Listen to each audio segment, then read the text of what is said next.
kailangan natin makaligtas para maisigawa natin ang gusto natin mangyari. Ang tanong, paano tayo makakalis dito? Tingnan nyo yung mga aso sa labas, oh. Para mga gutom na gutom eh. Wala ka talagang alam sa mga ganitong bagay. Bukod sa taksil ka, isa ka rin malaking kahihiyan. Wala ka ng halaga sa akin ngayon. Major, anong ibig nitong sabihin? Hindi ko inakala na papahirapan niyo ako ng ganito ah. Pero ngayon, tatapusin na kita binatang sundalo. Ikaw ang matatapos ngayon, tanda!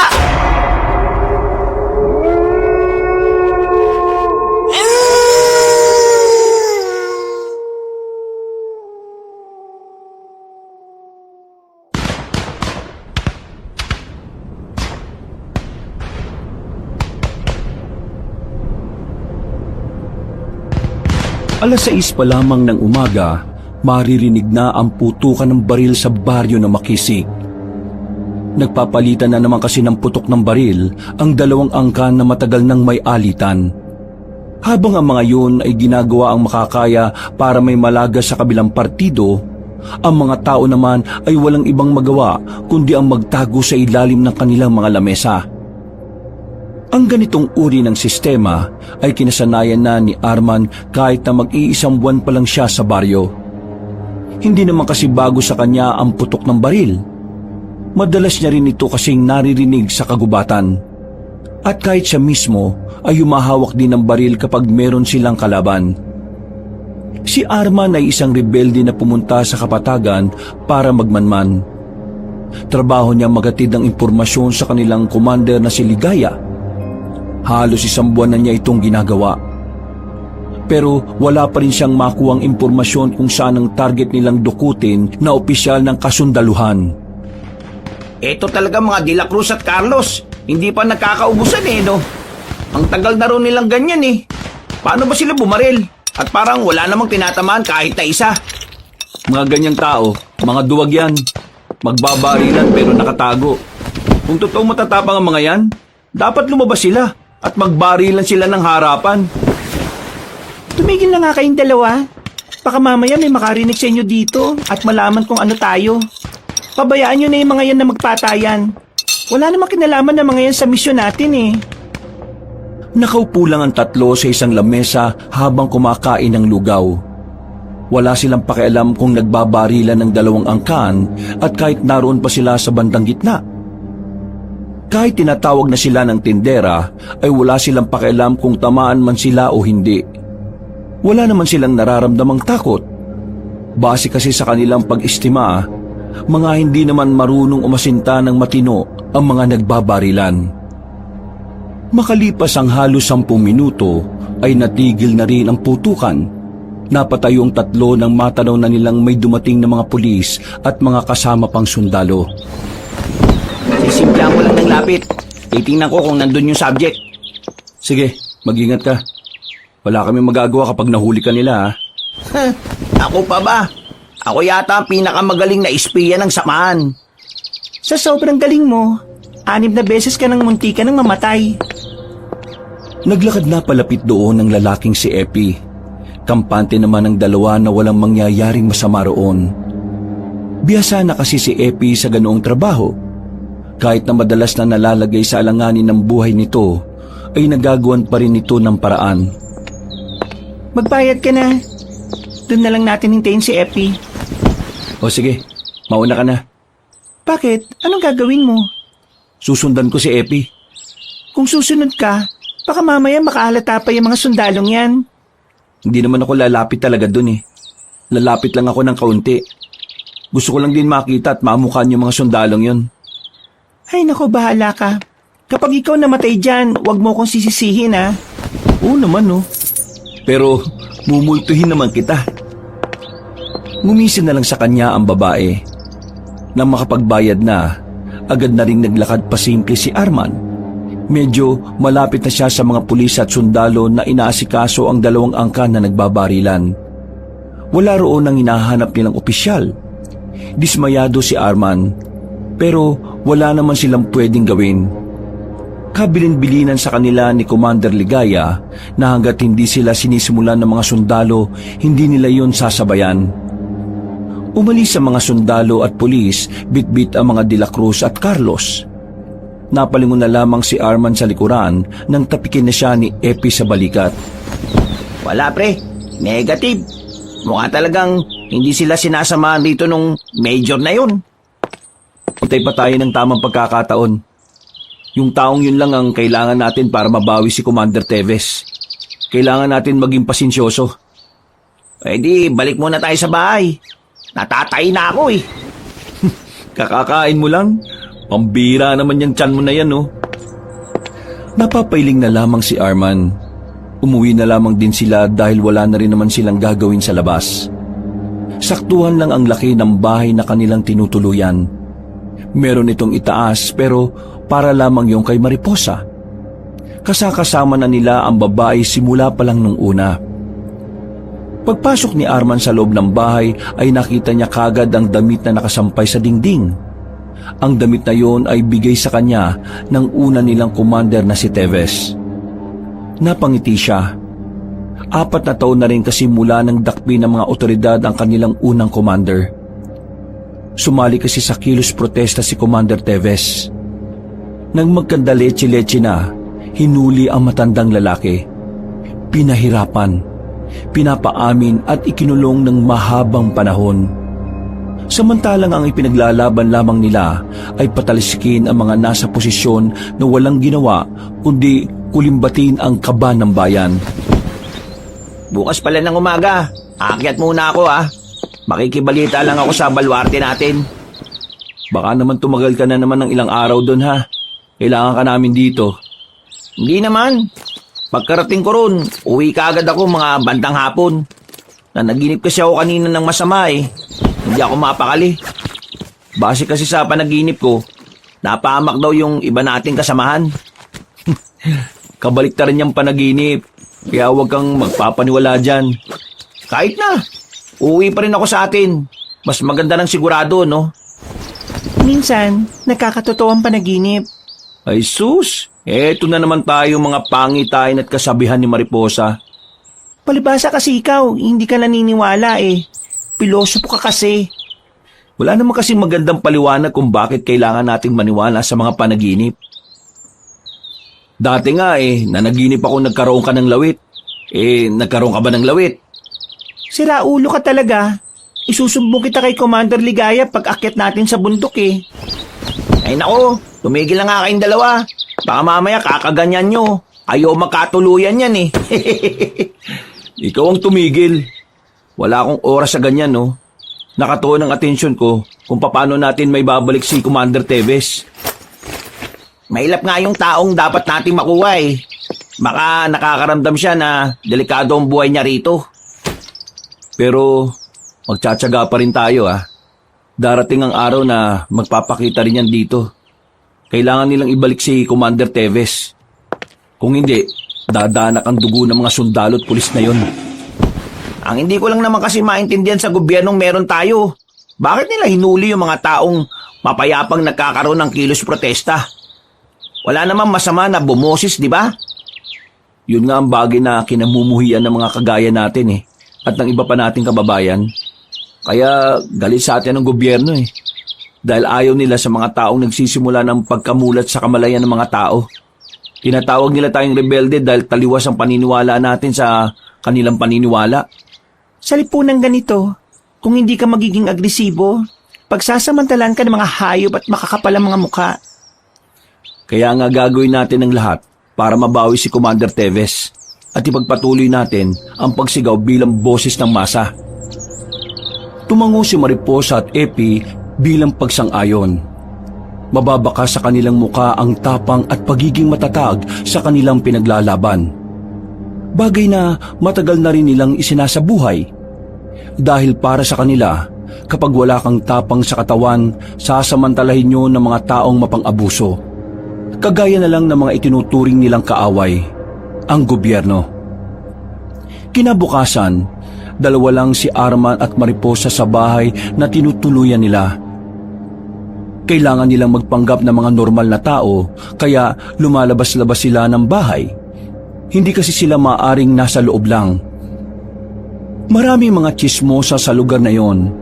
Baka kung ano pang kumalat na kwento at mapunta pa sa kanila ang atensyon ng mga otoridad.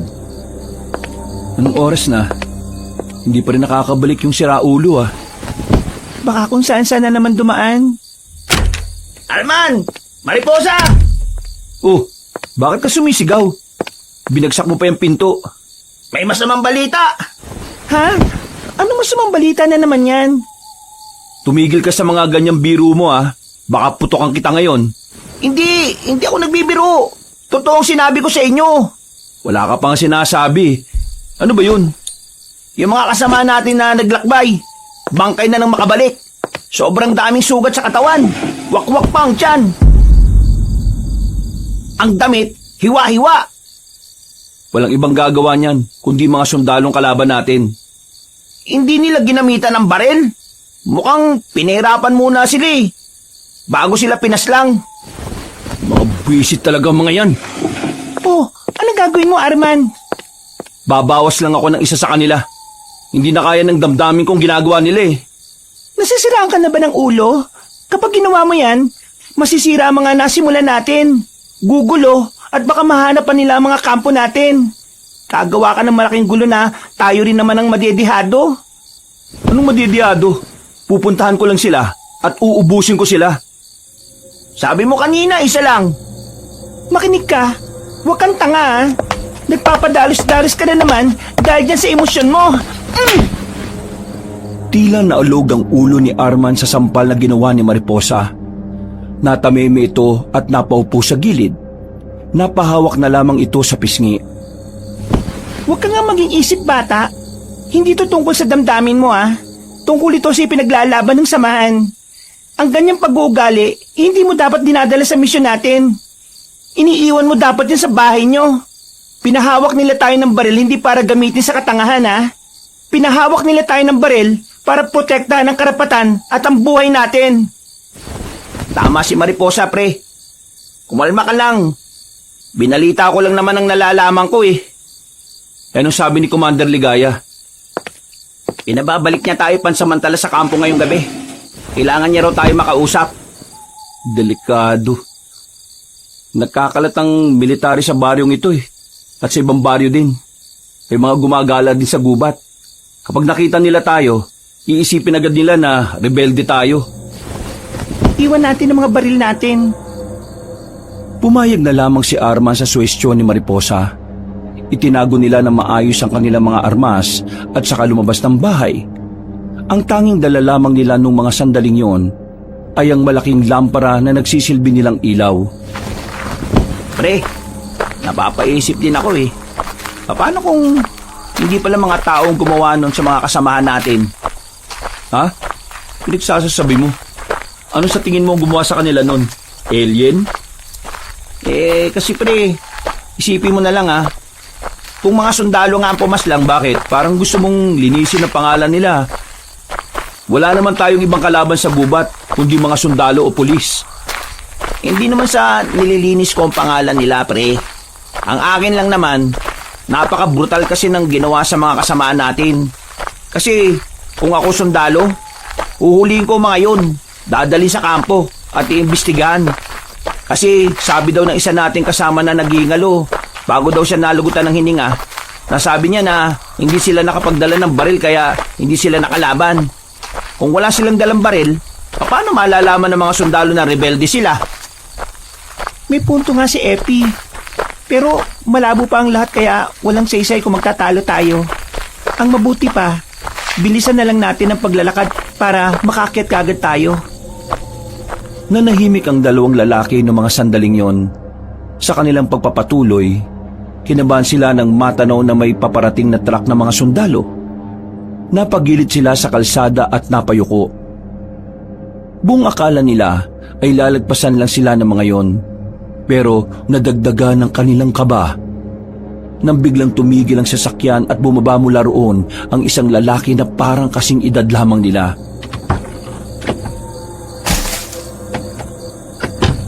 Magandang gabi sa inyo. Nagro-ronda kami para bantayan ang area. Pwede ko bang malaman kung saan ang punta ninyo at anong pangalan ninyo?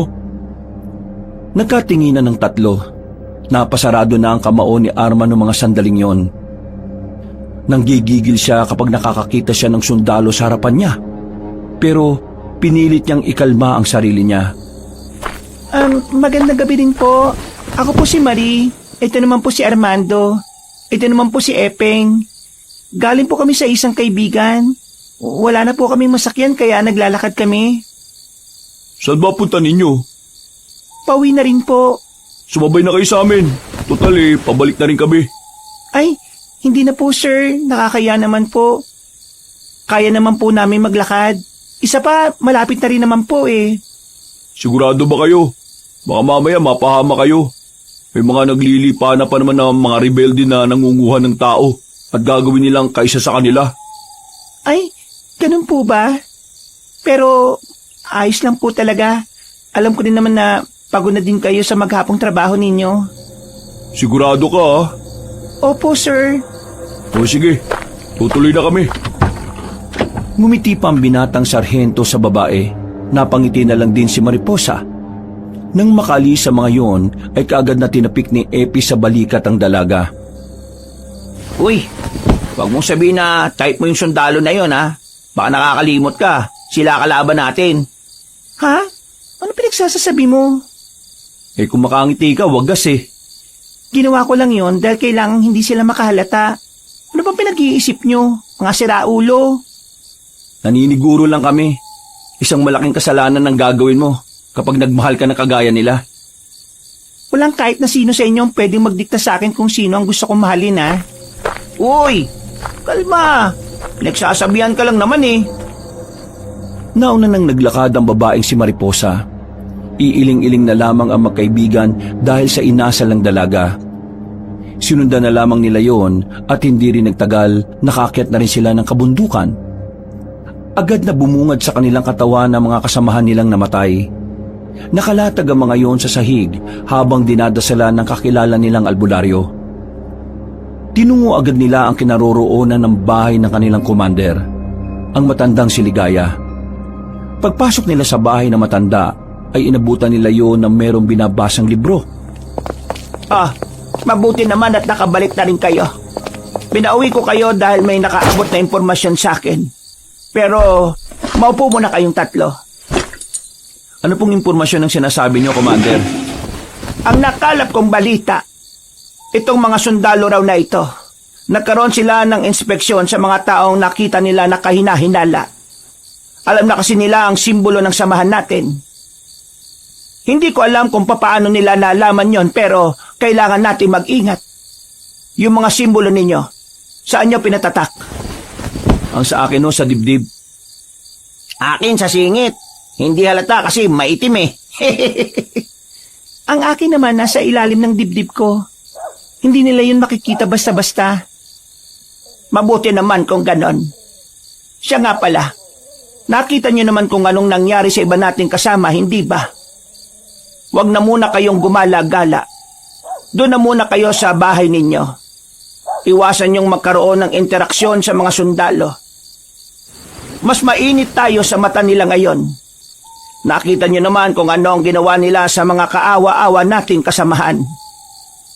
Hanggang kailan ba tayo maghihintay, Commander?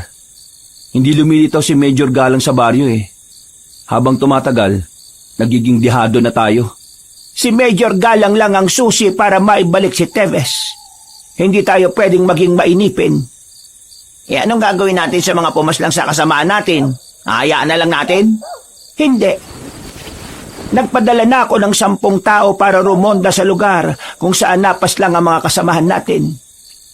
Hahanapin nila ang mga sundalong may sala sa nangyari. Hindi tayo papayag na walang ganti. Commander, payagan niyo na ako.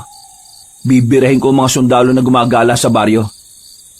Isang malaking pagkakamali ang gagawin mo, Arman. Para kang tumalon sa kumukulong mantika. Kanina niya pa gustong birahin ng mga sundalo doon Hindi ko alam kung ano ba nangyayari sa taong yan. Wala tayong gagawin sa mga sundalo ng baryo. Kapag ginalaw natin sila, baka mas lalong mawalan tayo ng tsansa na makuha si Major Galang. Kaya, ikalma mo ang kalooban mo, Arman. Lahat tayo dito ay nagalit at nasaktan dahil sa brutal na pagpatay sa mga kasama natin. ano na bang balak bukod sa maghintay na lang?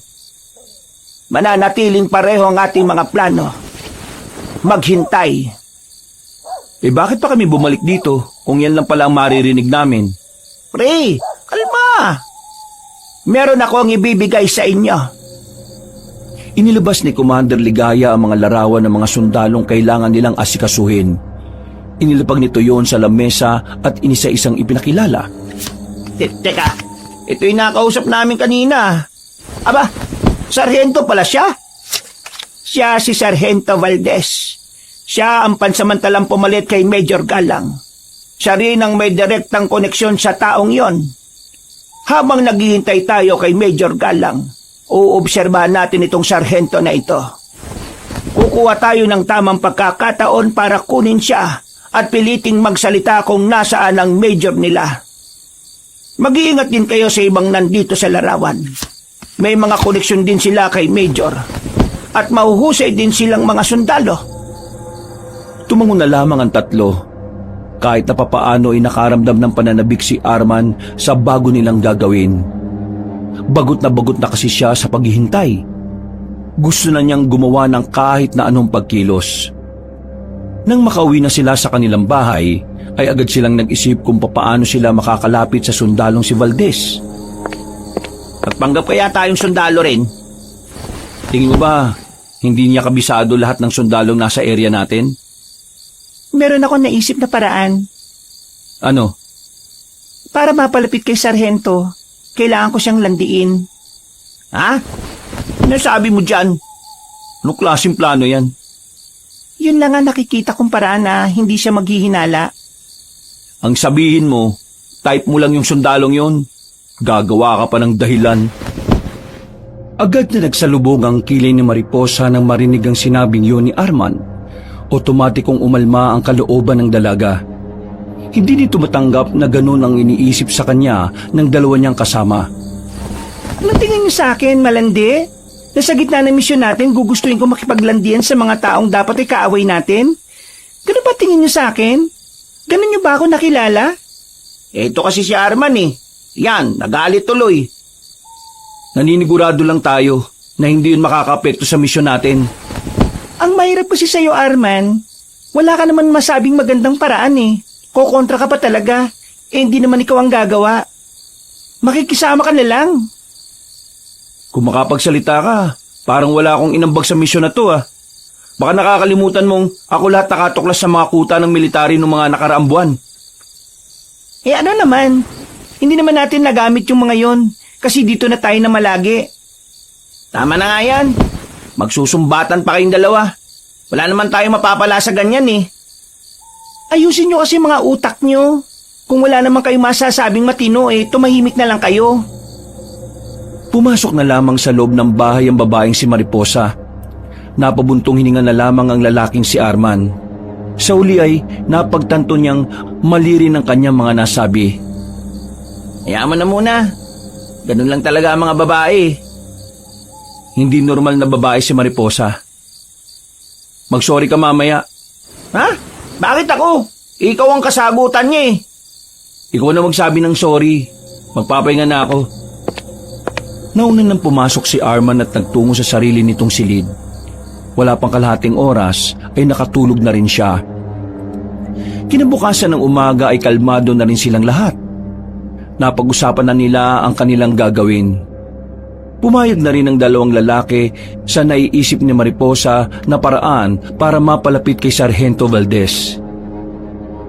Lumabas ng bahay si Mariposa.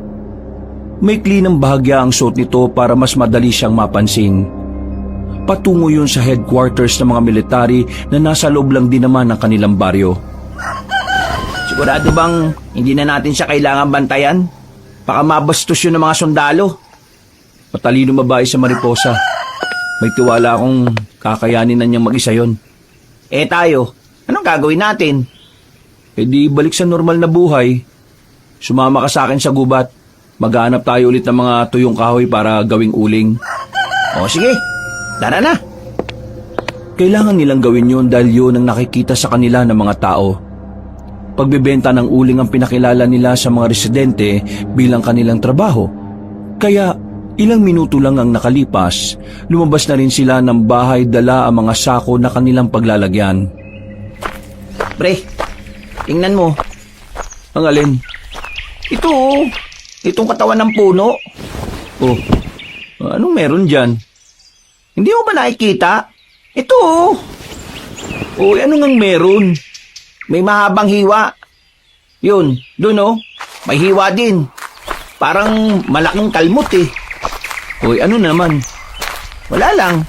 Inisip ko lang na baka may mabangis na nilalang dito sa gubat na gumawa niyan. Mas maniniwala pa akong maraming buwaya sa Maynila kaysa dyan sa sinasabi mo.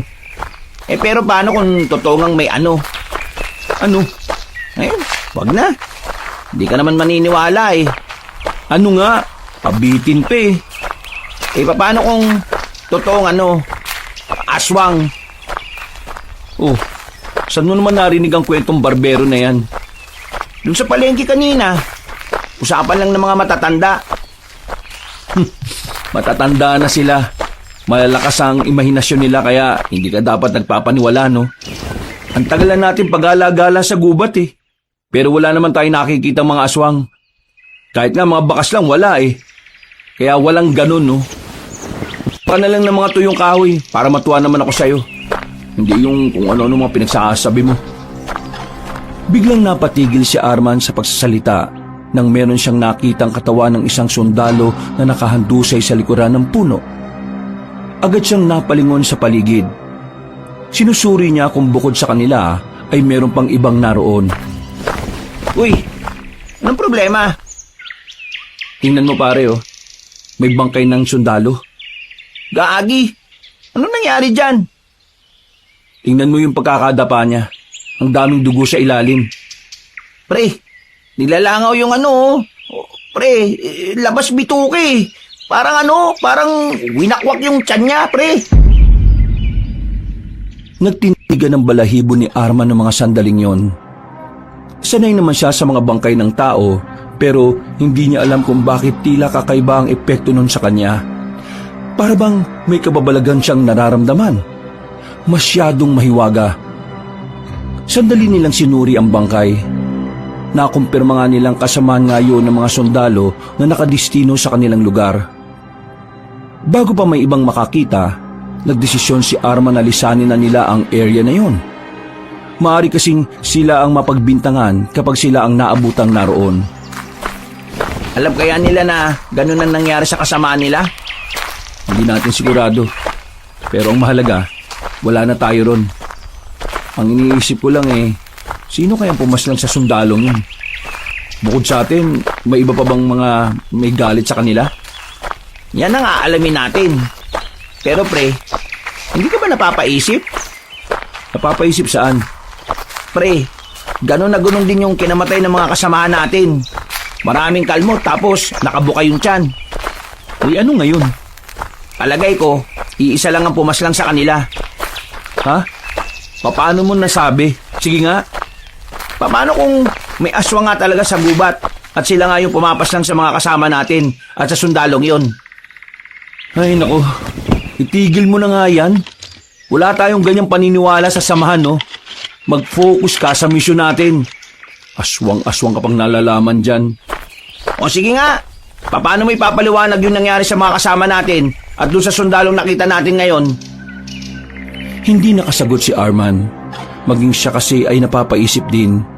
Pero kahit na ganon, hindi pa rin niya nakumbinsi ang kanyang sarili na totoo nga ang mga aswang. Pinagpatuloy na lamang nila ang pagkuha ng mga tuyong kahoy. Nang mapuno na nila ang tig-isang sako, ay agad na rin silang bumalik ng kanilang baryo. Ilang oras lang ang nakalipas, meron ng ibang nakakita sa bangkay ng isang sundalo. At dahil naman dito, mabilis na kumalat ang balita sa buong lugar. Nakarating na rin yun sa headquarters ng mga sundalo. Habang nagbabalot ng uling ng dalawang binata ay dumating na rin si Mariposa. Base sa mukha nito ay dismayado ito ng bahagya. Oh, bakit ganyan ang mukha mo? Anong balita? Oh, baka mamaya magsagutan na naman kayo ah. Maakit ko na sana siya kaso bigla silang naalarma.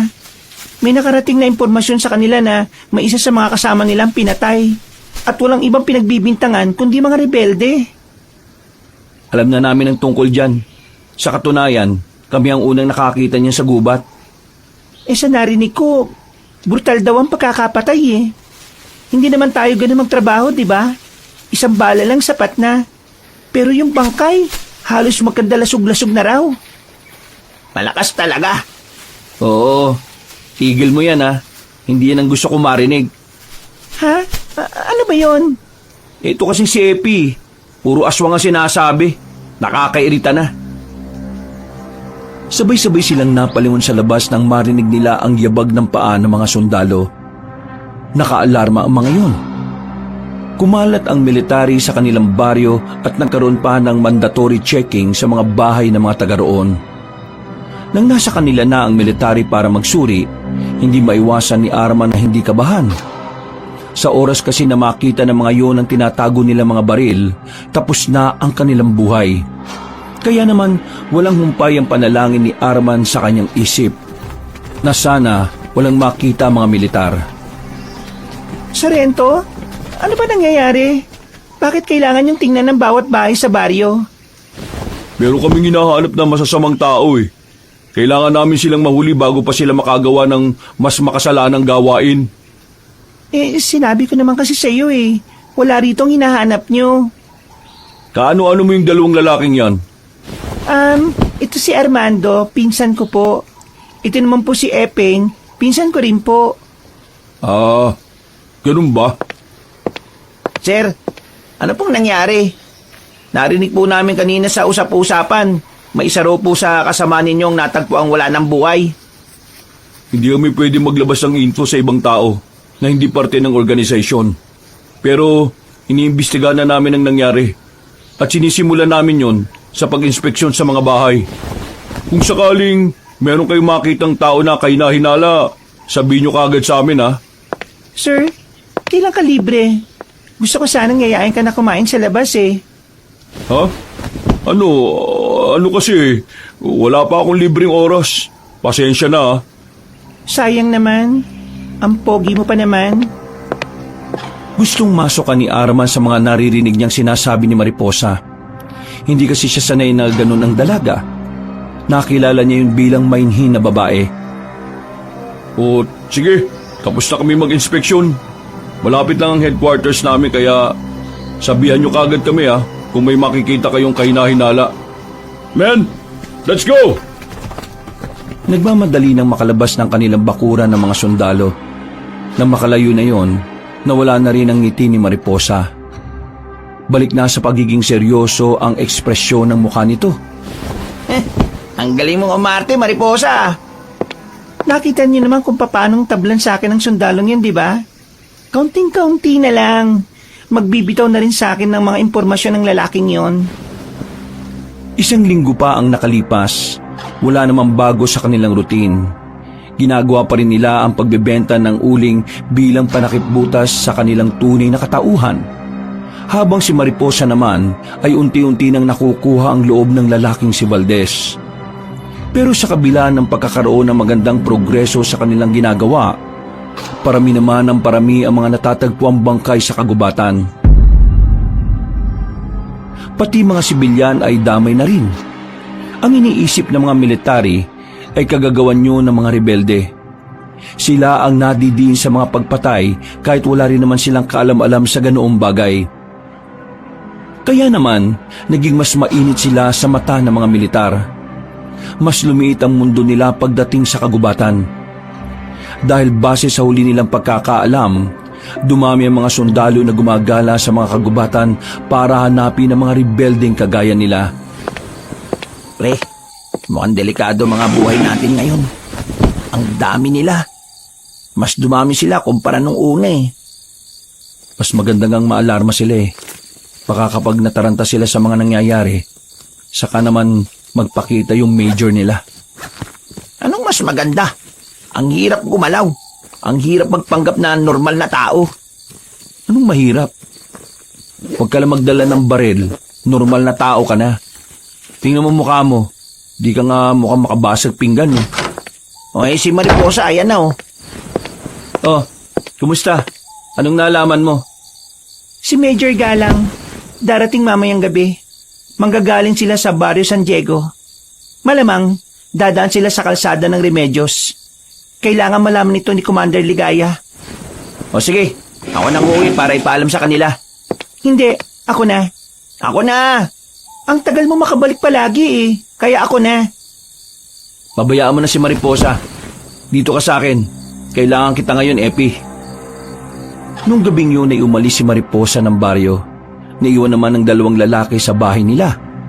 Kagaya ng sinabi sa kanila ni Commander Ligaya, hindi sila lumalayo ng kanilang bahay para makaiwas sa pagdududa. Oh, saan ka pupunta? Lalabas, bibili ng katol.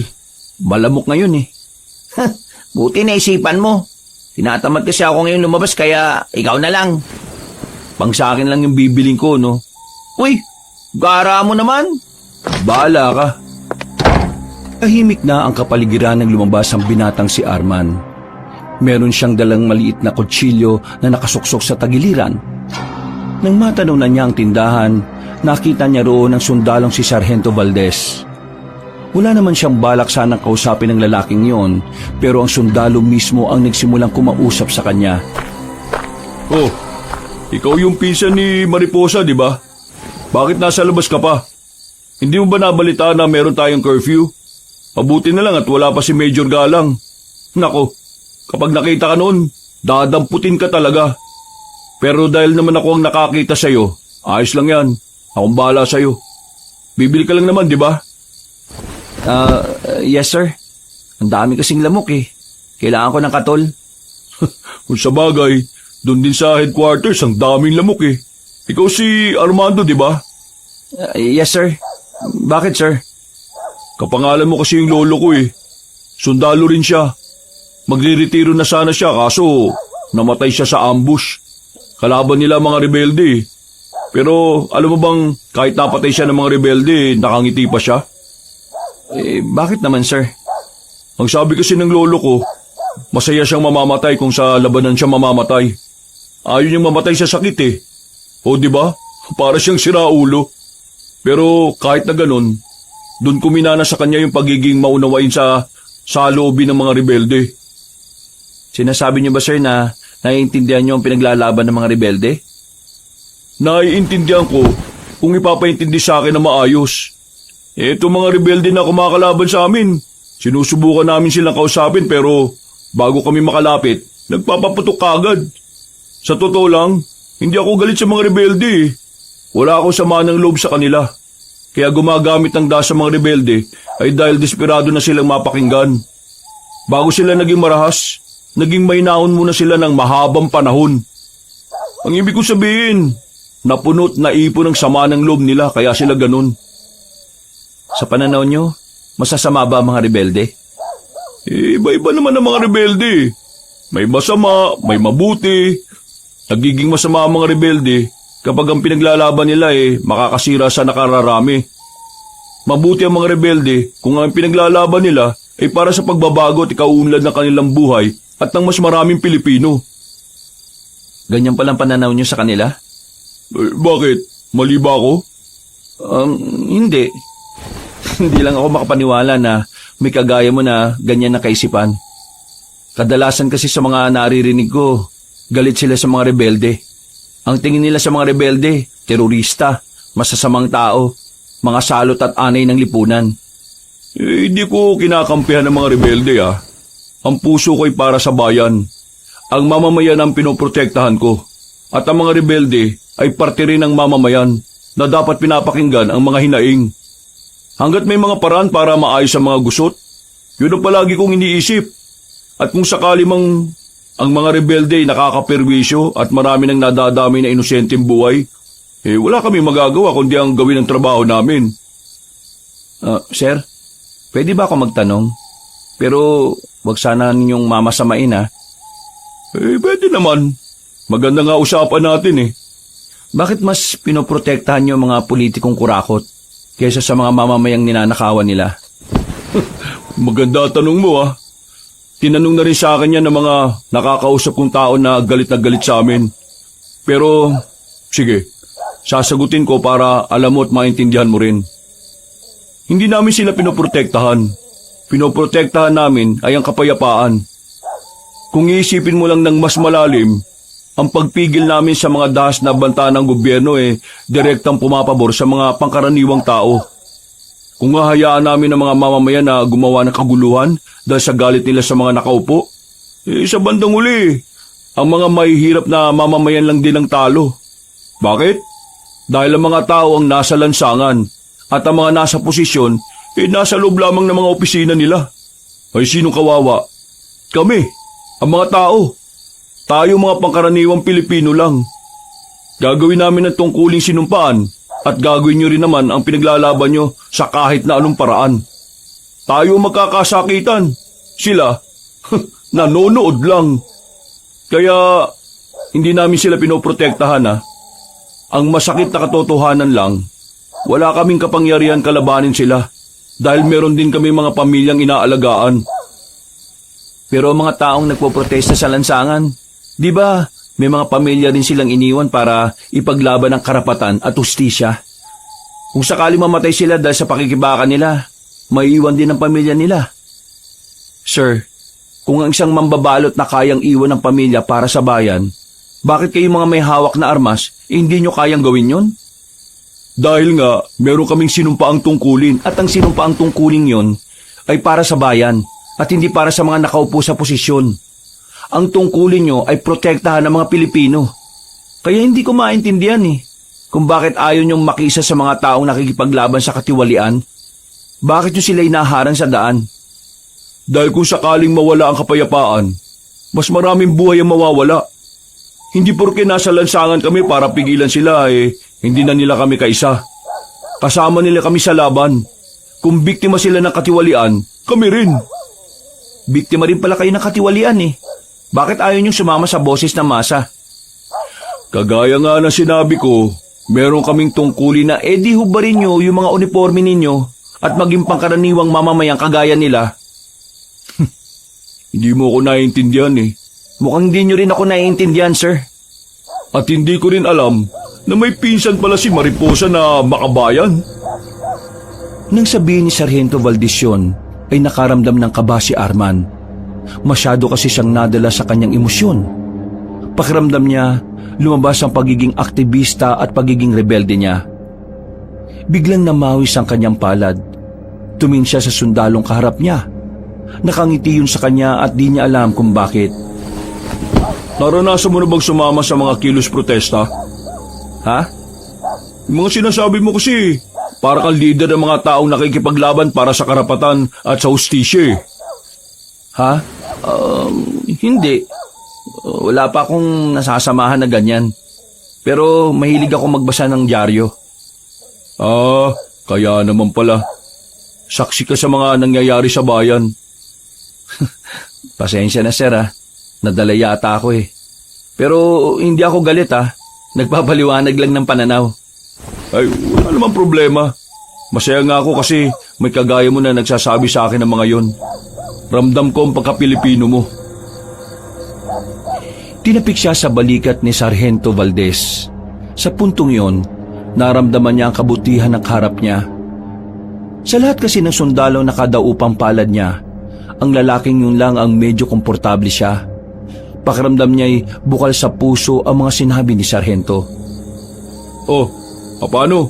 Dito na muna ako Masaya akong nakaargumento kita sa makabuluhang usapan.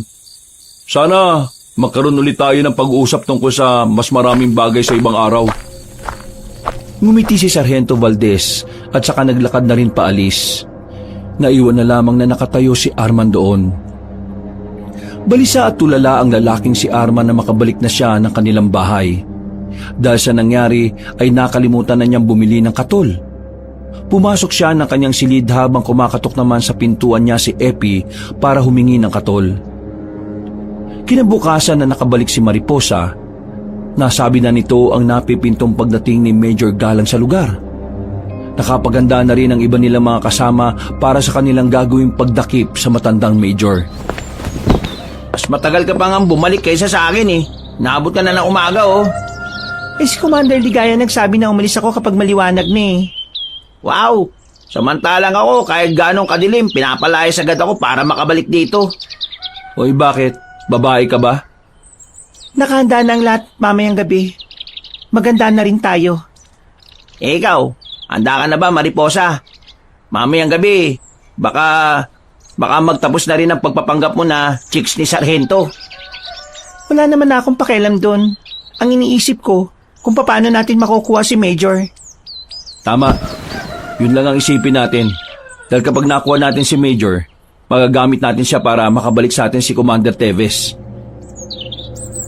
Pagkatapos nilang kumain ay sinarado na nila ang mga bintana at pintuan. Sinimulan na nila ang paglilinis sa kanilang mga baril. Maya-maya pa, palihim na rin silang umalis ng bahay. 6:00 pa lang ay umalis na sila roon. Pumeso na rin sila agad sa kalsada ng San Remedios.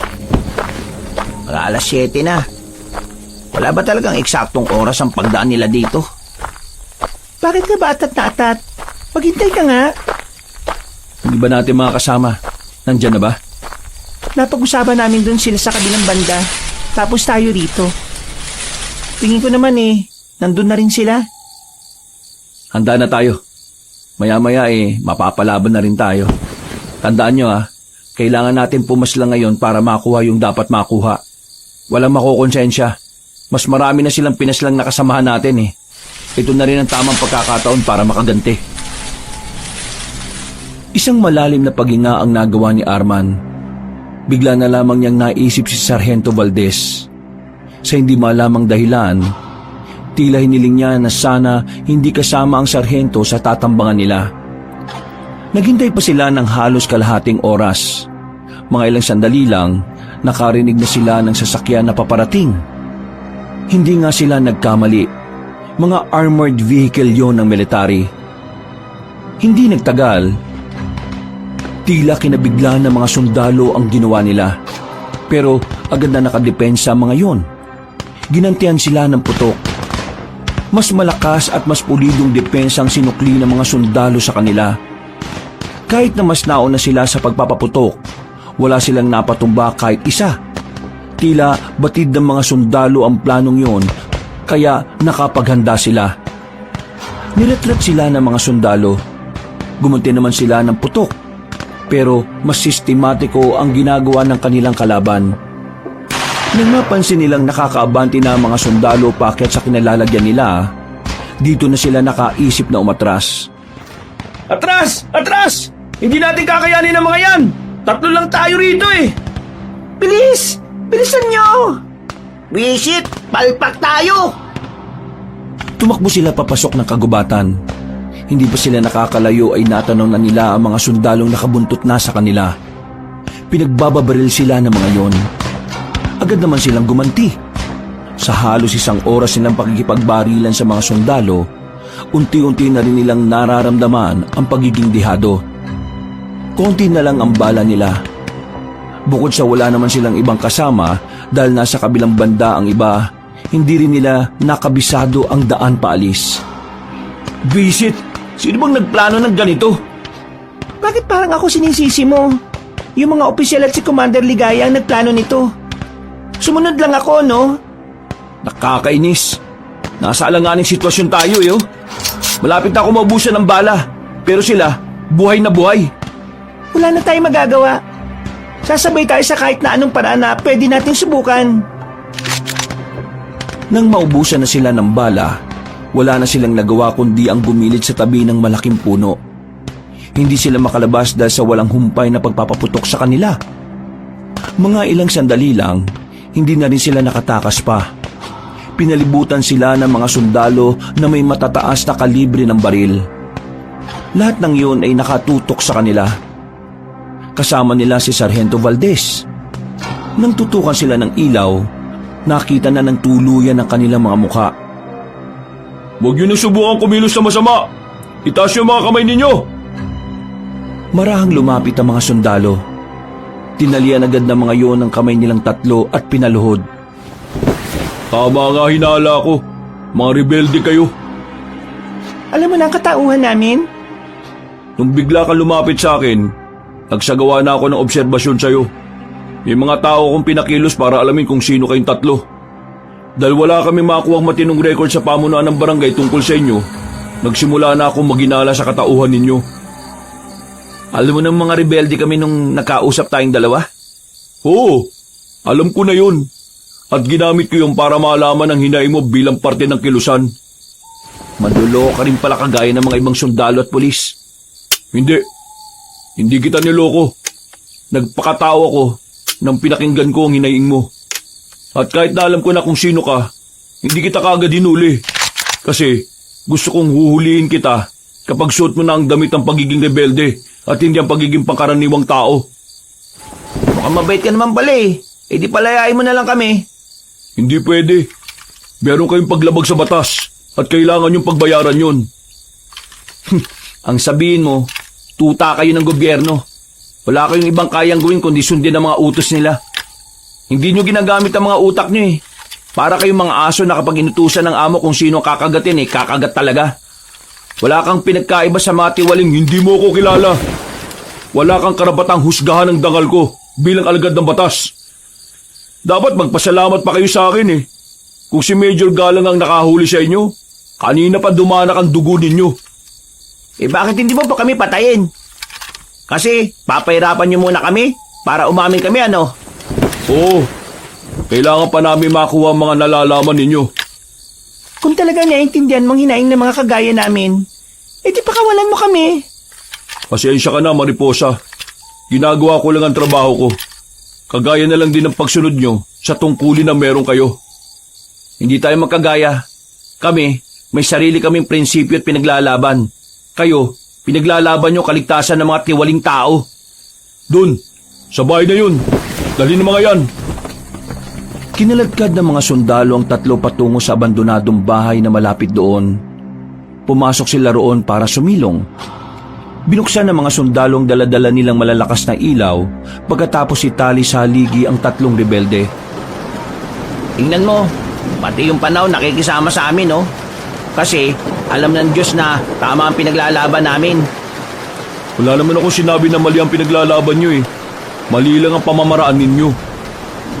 Kahit na anong sabihin mo, hindi yun magiging mahalaga sa amin. Hindi namin pakikinggan ang tuta ng mga taong hindi rin naman nakikinig sa amin.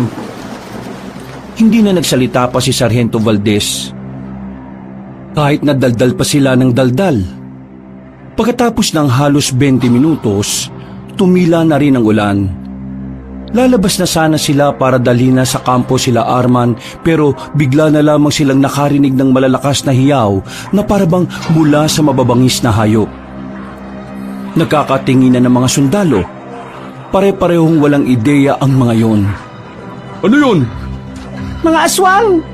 Mga aswang? Pinagsasabi mo, Mariposa. Kaya inumagan ako ng uwi kagabi dahil sa mga aswang na yan. O paano mo nasabi na aswang ang mga naririnig natin ngayon? Nakita ko sila sa gubat habang hinahabol ang mga ngaso.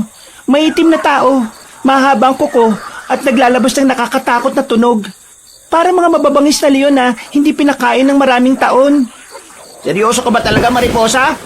Kung ayaw niyong maniwala, bahala kayo. Basta sinabi ko na sa inyo kung anong hinala ko. Men, check the area. Kung sakaling aswang ang mga nasa labas, kailangan natin silang patayin. Hindi sila basta-basta. Mabibilis sa mga aswang. Base sa nakita ko, mas mabilis sila kung gabi at madilim.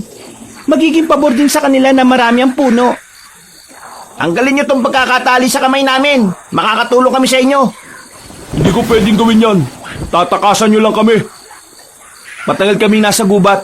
Gubat na ang mundo namin. Kaya alam namin kung saan magandang dumaan. Hindi mo ako maloloko, no? Kung alam nyo ang daan, bakit kayo napunta rito? Eh wala naman daan dito paalis. Noong mga sandaling yon, nagsimula nang magpaputok ang mga kasama ng sarhento. Pinagbababaril nila ang mga aswang na nararamdaman nila sa paligid. Pero sa kasamaang palad, hindi agad nila matamaan ang mga yon dahil na rin sa kakulangan ng liwanag. Mga ilang sandali pa, umatake na ang mga aswang. Pinaghihila papunta sa kadiliman ng mga yon. Nilapag, nilantakan at parabang ginawang hapunan. Walang natira sa mga kasamahan ni Sargento Valdez. Hindi ito makapaniwala. Kahit si Arman na hindi naniniwala sa mga aswang, ay namawis ang palad at noo dahil sa kaba. Mabilis na sinara ni Sargento Valdez ang pintuan. Wala itong nagawa kundi ang pakinggan na lamang ang mga kasamahan nito na nilalapa ng mabangis na nilalang. Uy! Tanggalin mo na to! Sumunod kayo sa akin! Dito, bilis! Wala ka talagang balak na tanggalin ito? Bahala kayo kung ayaw niyong sumunod. Lalapain kayo rito. Walang pagpipilian sila Arman, kundi ang sundan na lamang si Sargento Valdez. Hindi sila maaaring mapaiwan doon. Sila ang susunod na lalapain ng mga aswang kapag nagkataon. Dumaan sila sa malaking bintana. Sinamantala nila ang pagkakataon na abala ang mga aswang sa nilalapa. Mabilis ang ginawa nilang pagtakbo. Hanggang sa medyo makalayo na silang apat sa bahay na pinanggalingan nila. Tumigil na muna sila sa malaking bato na nadaanan nila. Kung talagang naiintindihan mo kami, tanggalin mo na itong tali namin sa kamay. Kung talagang hindi ka kagaya ni Major Galang, pagbibigyan mo kami. Sargento, mamamatay tayong lahat kung ikaw lang ang mag-isang kikilos para labanan ng mga aswang na yon. Magiging pabigat lang kami sa iyo kung dadali mo pa rin kami. May tama siya, pumayag ka na sir. Ito naman parang hindi ka nagkagusto kay Mariposa eh. Papayag ako pero ipangako niyong hindi niyo ko tatakasan at haharapin niyo ang batas ha. Oo na, dami mong sinasabi. Kinuha ni Sargento Valdez ang kutsilyo na nakaipit sa bandang hita nito. Isa-isa niyang tinanggal ang tali ng tatlo. Nagpatunog pa ng leeg si Arman at tumingin ng masama sa sundalo. Kanina pa kasi siya banas na banas kay Sargento Valdez. Kung wala nga lang yung hawak na baril, ay baka binira na niya ito. Buti naman at kinalagan mo na kami. Alam ko ang tumatakbo sa isip niyong dalawa. Anong pinagsasabi mo? Sargento, makipag-isa ka na sa amin. Oh? Nababaliw ka na ba? Alaban natin yan. Ngayon lang tayo sumusunod sa kanya kasi may hawak siyang baril. Kapag nawalan ng bala yan, pantay-pantay na tayo dito. Hindi si Sargento ang kalaban natin. Totoong naiintindihan niya tayo. Tinutulungan niya tayo. Uy, nagayuma ka ba niya? Para kang timang eh. Sargento, alam kong hindi ka kagaya ng ibang alagad ng batas. Alam kong meron kang prinsipyo at dignidad. Meron kang dangal sa ginagawa mo. Alam ko ring alam mo na wala kaming masamang hangarin kundi ang mabigyang hustisya ang iligal na pagdakip sa pinuno namin. Makipag-isa ka sa amin. Tutulungan ka namin makaligtas sa mga aswang. At pagkatapos ng lahat ng ito, tulungan mo kami mapakinggan ang hiling namin. Naririnig mo bang sinasabi mo, Mariposa? Hindi tayo pwede magtiwala sa gaya niyan. Tuta ng gobyerno yan. Utusan lang yan. Ang katapatan niya ay wala sa tao. Nasa amo. Hindi ako kagaya ng sinasabi mo, Arman. May sarili akong pananaw. Patunayan niyo lang sa akin na hindi masama ang organisasyon ninyo. Tutulungan ko kayong maiparating ang boses niyo sa palasyo. Hindi kami naniniwala sa'yo. Kagaya ka rin nila. Pare-pareho kayong lahat. Pinagpapapatay niyong iba namin kasamahan kahit na gusto naming idaan sa maayos na usapan ng problema. Sila yun. Hindi ako kasama dun. At wala akong magagawa sa bagay na yun. Iba ang pananaw ko, iba rin ang kanila. Sa maniwala kayo at sa hindi, tinutulungan ko ang mga nakakulong at hinuli ng iligal. 4 na taon na nakakalipas. Pero wala rin ako magawa dahil hindi mahalaga ang boses ko sa kanila. Sinasapawan lang ako ng mga mas nakakataas sa akin eh. Kaya kung iniisip nyong wala akong pakialam sa pinaglalaban nyo, nagkakamali kayo dyan. Kaya kong patunayan yan kung papayag kayong maging kaisa nyo ko. Makikipagkaisa ka sa amin? Magiging rebelde ka rin? Hindi ko kailangan maging rebelde para maging isa sa inyo. Sapat nang alam ko at naiintindihan ko ang pinaglalaban ninyo. At kung paano ko ito tatanggapin bilang parte ng realidad. Arman, isang tabi mo muna ang galit mo. Ilabas natin ang pagiging rebelde at pagiging sundalo niya rito. Isipin mo na lang na may mga pangkaraniwang mamamayan tayo dito na biktima ng katiwalian. Napapailamos na lamang sa ulo ang binatang si Arman. Kahit na ayaw nito sa sundalo, kailangan nitong tanggapin ang katotohanan na kailangan din nila ang sarhento. Lihim itong napamura at tumingin ng masama kay Sargento Valdez. Napailing to sandali at sa huli, pumayag na lang din ito. Oo na. Basta kapag nalaman kong isusuplong mo lang din kami sa huli, humanda ka sa akin ha. Total ayos naman ah. Ang isipin natin ngayon ay kung paano natin tatakasan ng mga aswang na humahabol sa atin. Nakakatiyak ako na hindi nila tayo titigilan ngayon. Mahirap ding makaalis na lang dito ng basta. Gubat to. Parang palaruan lang nila ang lugar na ito. Bumalik tayo dun sa bahay. Anong klaseng pag-iisip yan? Nakita mo naman kung paano nilalapain ng mga kasama ko, di ba? Bakit pa tayo babalik doon? Kailangan natin ng armas. Nandun ang mga armas sa mga kasamaan mo, di ba? O baka takot ka lang magkaroon kami ng armas kasi iniisip mo na baka tuluyan ka namin. Kung yan ang gusto mo, edi sige, bumalik tayo ron. Yan! Yan ang gusto ko, matapang! Kahit natutol si Mariposa sa ideyang yun ni Arman, ay wala rin itong nagawa. Nagkasundo ang tatlong lalaki kaya agad naman silang umalis. Kahit na alam nilang delikado, wala silang inurungan.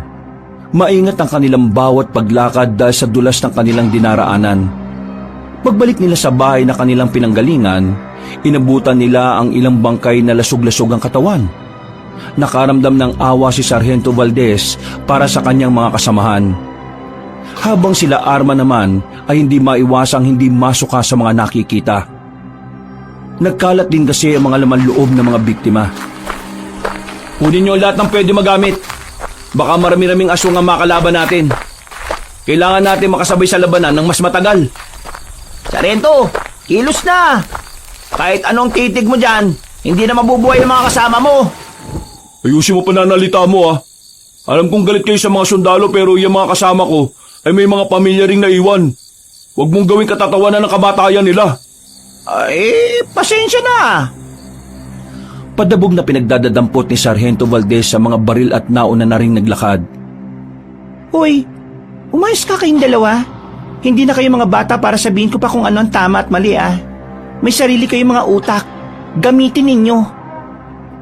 Napapakamot na lamang sa ulo si Epi, habang si Arman naman ay wala lang pakialam. Sa pagpapatuloy ng kanilang paglalakad ay inakala nilang hindi na sila masusundan pa ng mga aswang. Pero nang sumabit ang braso ni Epi sa nakausling sanga ng puno, dito na nagbago ang ihip ng hangin. Dumugo ang braso ni Epi at ito ang naging dahilan kung bakit sila naamoy ng mga aswang.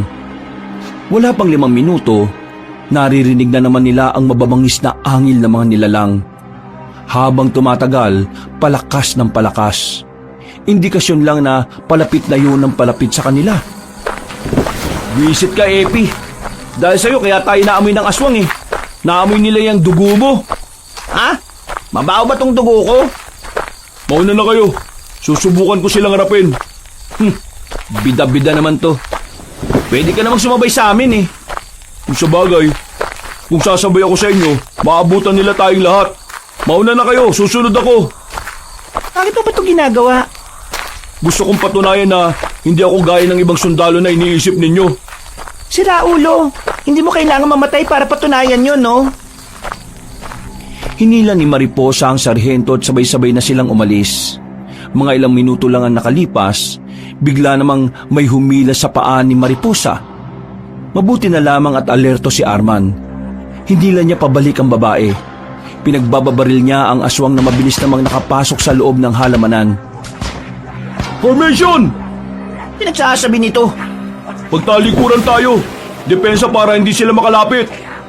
Sundin nyo na lang. Mas may alam yan kaysa sa inyo. Sinunod nila ang sinabi ni Sargento Valdez. Maya-maya pa'y pinalibutan na rin sila ng mga aswang na tila takam na silang makain. Nang umatake ang mga yon, hindi na sila nagsayang ng oras. Agad na rin nilang pinaputukan ng mga aswang. Niratrat nila ang katawan ng mga nilalang. Walang makalapit kahit isa. Hindi pa nakontento ang 4. Kahit nasa labag na ang mga yon ay niratrat pa rin nila. Siniguro nilang hindi na talaga yon makakagalaw. Basic lang naman pala eh. Akala ko naman sobrang nakakatakot.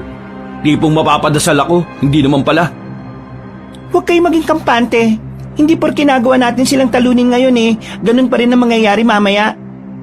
Tara, umalis na tayo. Baka mamaya may iba pang aswang na makakita sa atin dito. Wala na silang sinayang na pagkakataon.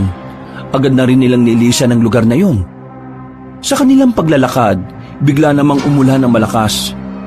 Mabuti na lamang ay meron silang nadaanan na bahay sa gilid ng kalsada. May ilaw sa loob. Dali-dali silang lumapit doon para makisilong sa tapat. Baka magalit naman yung tao sa loob kapag nalaman nandito tayo sa tapat nila. Akong bahala. Kakausapin ko sila. Makailang ulit na kinatok ni Sargento Valdez ang pintuan.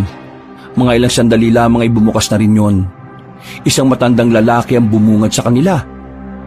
Hindi pa naman yun uugod-ugod pero puti na rin ang buhok nito. Sir, ano bang may paglilingkod ko sa inyo? Sargento Valdez, dito kami na-destino sa probinsya ninyo. Partikular sa area na ito at sa kabila. Baka po pwedeng makisilong muna. Inabutan na kami ng ulan eh. Sir, mukhang napalabang kayo Ang tataas na kalibre ng mga yan.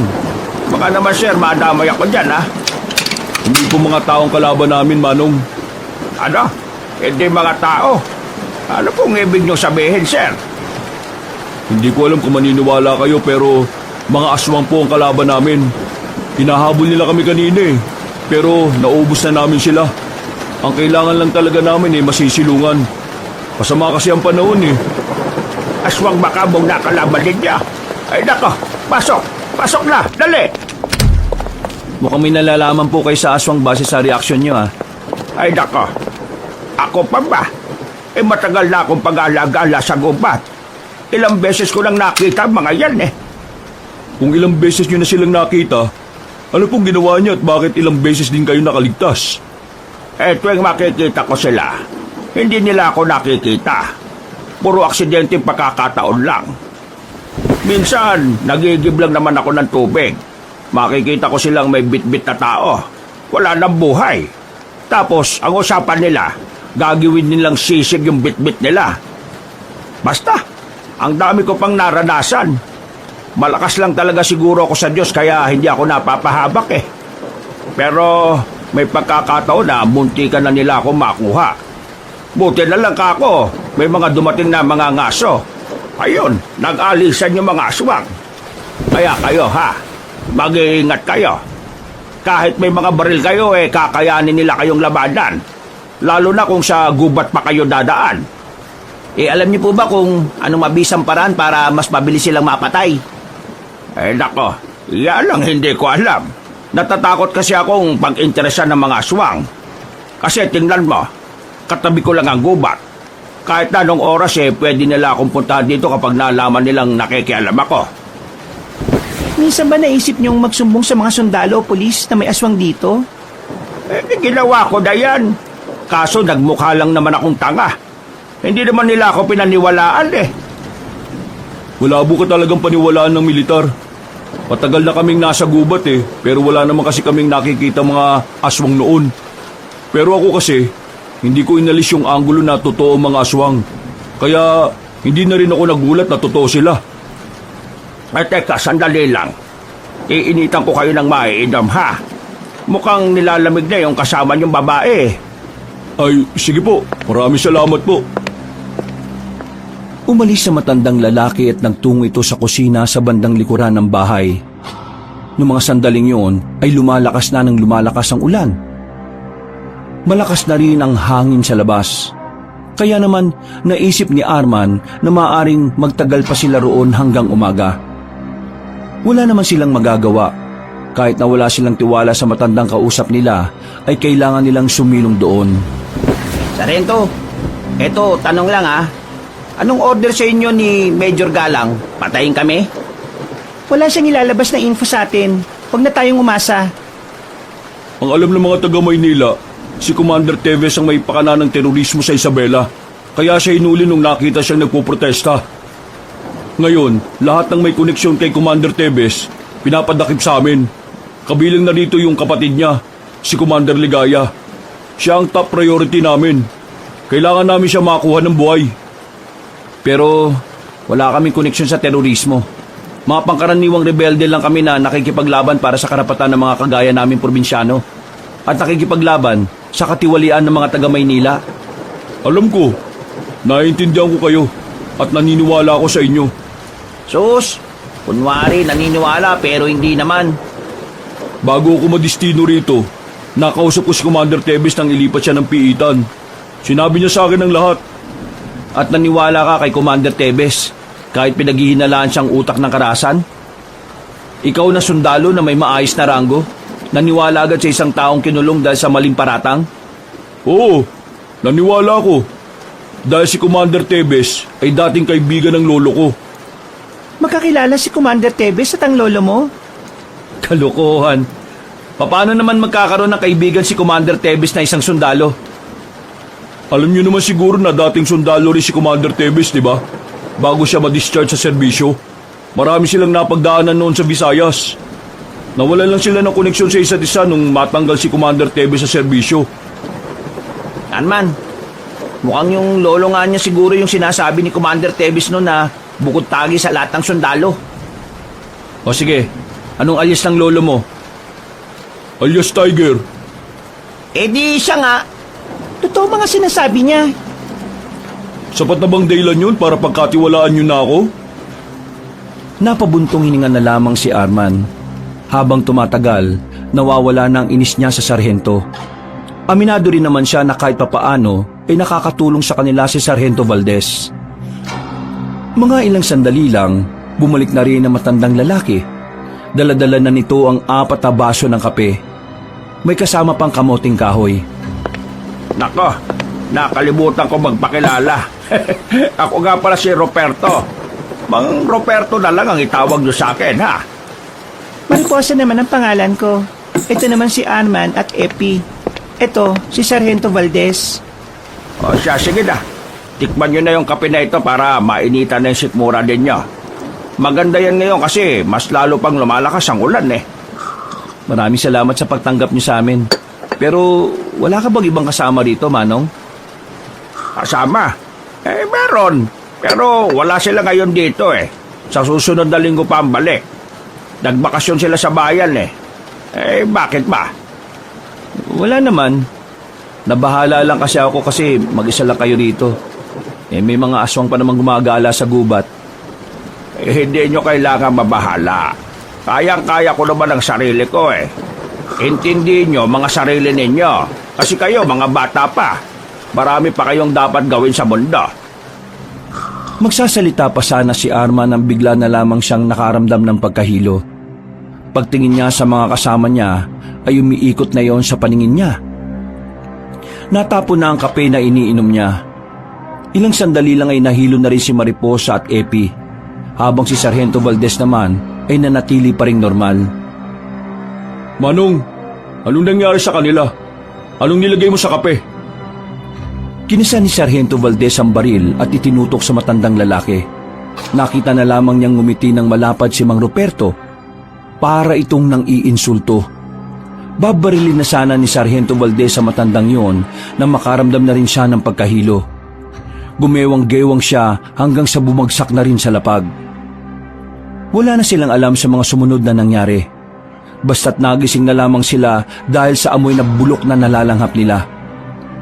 Natauhan sila nang mapagtantong nakagapos sila sa 4 na bakal. Sinuyod nila ng tingin ng paligid. Nasa parang malaking kusina sila, pero makikita ang mga dugo sa lapag. Wisit, nasan ba tayo? Bakit parang amoy bulok dito? Tingin ko nasa kusina tayo ng mga aswang. Tingnan niyo mga nasa garapon, oh. Nanlaki ang kanilang mga mata nang mapagtantong ulo ng mga taong nakalagay doon. Masuka-suka si Mariposa sa kanilang nakita. Maging si Sargento Valdez ay hindi rin makapaniwala na nasa ganung uri sila ng lugar. Visit na matandang yun, ah. Naloko tayo. Sabi ko na nga ba eh. Kaya unang tingin ko pa lang eh, hindi na maganda ang pakiramdam ko sa kanya eh. Kasi tingnan mo ah, ilang beses siyang nakakita ng aswang, pero palagi siyang nakakaligtas. Walang yang kwento yan. Pambata. Makakatakas din tayo dito. Kailangan lang natin tsumempo. E paano nga tayo makakatakas dito? Kasalanan mo to eh. Kung hindi sana tayo nakisilong doon, eh di sana wala tayo dito. Puro ka namang paninisi. Wala ka namang maibigay na magandang solusyon kanina eh. Huwag ka kasing bida-bida. Hindi mo kami tauhan, no? Hindi ako nagbibida-bida. Mukha kasing wala kayong balak mag-isip ng paraan kung paano tayo makakatakas sa mga aswang eh. Tumigil na nga kayo. Nakagapos na nga tayo dito. Ganyan pa rin kayong dalawa. Para naman kayong mga bata eh. Huwag nyo nang sayangin ang lakas nyo sa pakikipagtalo. Ilaan nyo na lang yan para mamaya. Kailangan natin gumamit ng puwersa dahil wala na tayong mga armas eh. Ganito ang gagawin natin. Kapag kinuha nila tayo, papalagan na natin. Wala na tayong magagawa kundi sumugal. Kung hindi tayo susugal baka mailuto tayo dyan. Paano nga tayo papalag kung nakagapos sa mga kamay natin? Bakit? Wala ka ba mga paa? O baka nakaasa ka lang sa kamay mo? Hindi ka ba naturuan gumamit ng paa sa pagsusundalo ninyo? Lahat ng pwedeng magamit natin, gagamitin natin para lang makatakas. Ayoko mamatay dito. Kailangan ko pa makita muli si Commander Tebes. Huminga na lamang ng malalim si Arman. Hindi nagtagal, may dumating na 2 lalaki. Sa pilitan nilang hinilang babaeng si Mariposa. Nang makakuha ng pagkakataon si Sargento Valdez, ay bigla itong tumayo. Sinipan niya sa pagitan ng hita ang isang lalaki. Nang namimilipit na yun sa sakit, ay saka sinipa ni Sargento Valdez sa muka gamit ang matigas itong bota. Agad itong nawala ng malay. Samantalang ang isang aswang naman ay nagawang patirin ni Arman. Tumama ang mukha ng aswang sa kanto ng lamesa kaya agad namang itong bumulagta. Ayun! Yung kutsilyo! Abutin mo! Sandali lang, wait! Ang layo eh! Ang iksi kasi ng binti mo Ako na! Gamit ang kaliwang paa ay naabot ni Sargento Valdez ang kutsilyo na nahulog mula sa 2 aswang. Nang makuha nila yon, ay pinagsikapan nilang maabot yun ng kamay. Dahil sa sanay na si Sargento sa ganong klase ng senaryo, agad din naman niyang natanggal ang kanilang pagkakagapos. Sumilip sila sa buong kusina. Nakita nilang naroon ang ibang aswang. Kaswal na nagluluto na ang ginagamit na karne ay karne ng tao. Gagapang tayo papunta dun sa labasan na yun. Walang papalpak kasi mamamatay tayong lahat kapag nagkataon. Lalo ka na, Epi. Maayos ka Uy, bakit ako? Manahimik ka na nga. Sinimulan nilang gumapang. Malalaki at mahahaba naman ang mga bakal na lamesang naroon. Kaya nagamit nila yon para ikubli ang mga sarili nila. Pero nang malapit na sila sa labasan, bigla na lang may dumating na aswang na may hawak. Nakita sila ng lalaking yon. Wala na silang choice kundi palaga ng mga naroon. Agad na kinuha ni Arman at Sargento Valdez ang itak na nakasabit. Tinaga nila ang aswang na malapit sa kanila. Habang ang ibang aswang naman na naroon ay agad na ring nagpalit ng anyo. Walang ya! 8 yan! 4 lang tayo! Paano na? Huwag kang duwag! Kakayanin natin yan! Biglang umatake ang mga aswang. Agad namang humarap si Arman at Sargento. Silang dalawa lang kasi ang merong hawak na sandata sa mga sandaling yon. Sa tuwing tatangkain ng mga aswang na lumapit sa kanila, ay winawasiwas nila ng malakas ang hawak nilang itak. Abante! Papuntang labasan! Dali! Inunti-unti nilang marating ang pintuan. Pero biglang may humarang doon na isang aswang. Hindi na nagsayang ng pagkakataon si Sargento Valdez. Tumakbo siya papalapit doon at saka hinataw na malakas sa liig ang aswang na yon. Nang makalabas na sila ng gusaling yon, kagubatan ang bumungad sa kanila. Saka lamang nila napagtanto na nakatirik pala yon sa liblib na lugar. Bilisan mo, Epi! Babagal-bagal ka naman Teka, sandali lang naman! Masakit na yung paa ko Pambihira ka naman talaga, Mas binilisan pa nila ang kanilang takbo. Kahit na hindi nila alam kung saan ang tamang direksyon, hindi sila tumigil sa kakatakbo, matakasan lamang ang mga halimaw na humahabol sa kanila. Pero hindi naging madali para sa kanila ang sitwasyon. Kahit tumila na ang ulan, madilim naman ang kanilang nadaraanan. Ilang beses na rin silang nadapa, natalisod at tumama rin ang tuhod nila sa matigas na bagay. Iika-ika mang tumatakbo ay pinagpatuloy pa rin nila ang pagkaripas. Pero nadismaya sila dahil ang halos 5 minutong pagtakas ay nauwi lamang sa wala. Nasa harapan na naman kasi nila ang gusali na pinanggalingan nila. Paikot lang pala ang kanilang dinaanan. Buwisit! Bumalik lang tayo dito Subukan naman natin sa parting yun, bilis! Tutungo na sana sila sa direksyong tinuro ng sundalo, pero dumating ang iba pang aswang. Humarang yun sa daraanan nila, kaya wala silang ibang magawa kundi ang pumasok muli sa gusali. Sinarado nila ang pintuan at tinarangan pa ng bakal na lamesa. Sinarado rin nila ang mga bintana para matiyak na wala makakapasok na aswang. Dito na muna tayo. Delikado sa labas. Na-check ko na. Wala na mga aswang dito. Wala na nga mga aswang dito. Pero ang kasama naman natin yung mga pira-pirasong katawan ng mga tao. Nakakasuka. Sikmurain mo na lang. Wala naman tayong ibang choice Kung nasa labas tayo, madali tayong mamamatay. Kung dito, kahit na papaano ligtas naman tayo. Ang problema nito, paano kung mas dumami na sila sa labas? Di wala na tayong tsansa na makalabas pa rito. Kung may mga baril lang sana tayo, ubus yung mga yan Napabuntong hininga na lamang si Arman. Habang naririnig nilang kinakalabog ng mga aswang ang bakal na pintuan. Nagawa na rin nilang maging kalmado. Hindi na lang nila pinansin ang amoy, pati na rin ang nakikita nilang nakalatag lang sa mahabang lamesa. Hindi pa rin ako makapaniwala na nasa ganitong sitwasyon tayo. Lintik na mga aswang yan. Kahit di naman kami, nabigla rin. Ang tagal na kasi namin gumagala-gala sa mga kagubatan. Pero ngayon lang namin ito naranasan Hindi rin ako naniniwala sa mga aswang noon. Hanggang sa ako na mismo ang nakakakita. Sabi ko naman kasi sa iyo noon, di ba? Totoo mga aswang. Alam kong hindi kasama sa mga misyon natin itong mga aswang na to. Pero tingin ko, kailangan din natin silang ubusin. Malaking sagabal sila sa mga gusto nating gawin Dahil naghahari sila sa kagubatan. Yung matandang si Mang Ruperto, pasasabugin ko ulo nun kapag nakita ko siya ulit. Hindi ko matanggap na nagawa niya tayong lokohin. Ang sabi nga nila, ang pinakamagaling daw na sinungaling mga taong masyadong nagmamalasakit. Sino naman ang nagsabi niyan? Sila, di ko alam. Imbento. Pero seryoso, makakalabas pa ba tayo dito? Mahirap sagutin ang tanong na yan sa ngayon. Pero hintayin na lang natin sumikat ang araw. Ilang oras na lang naman. Baka mamayang umaga magkaroon ng himala at makatakas tayo dito. Baka sa mukha nilang apat ang pagod, takot at pangamba. Napasandal na lang sila sa dingding habang nakaupo. Nakikinig lang sila sa mga aswang na nagpupumilit makapasok sa kusinang yon. Sarento, kasama niyo ba si Major Galang kanina? Oo, babalik na siya at aalis na ako sa duty. Pero dahil sa pananambang nyo, hindi ko alam kung ano nang mangyayari.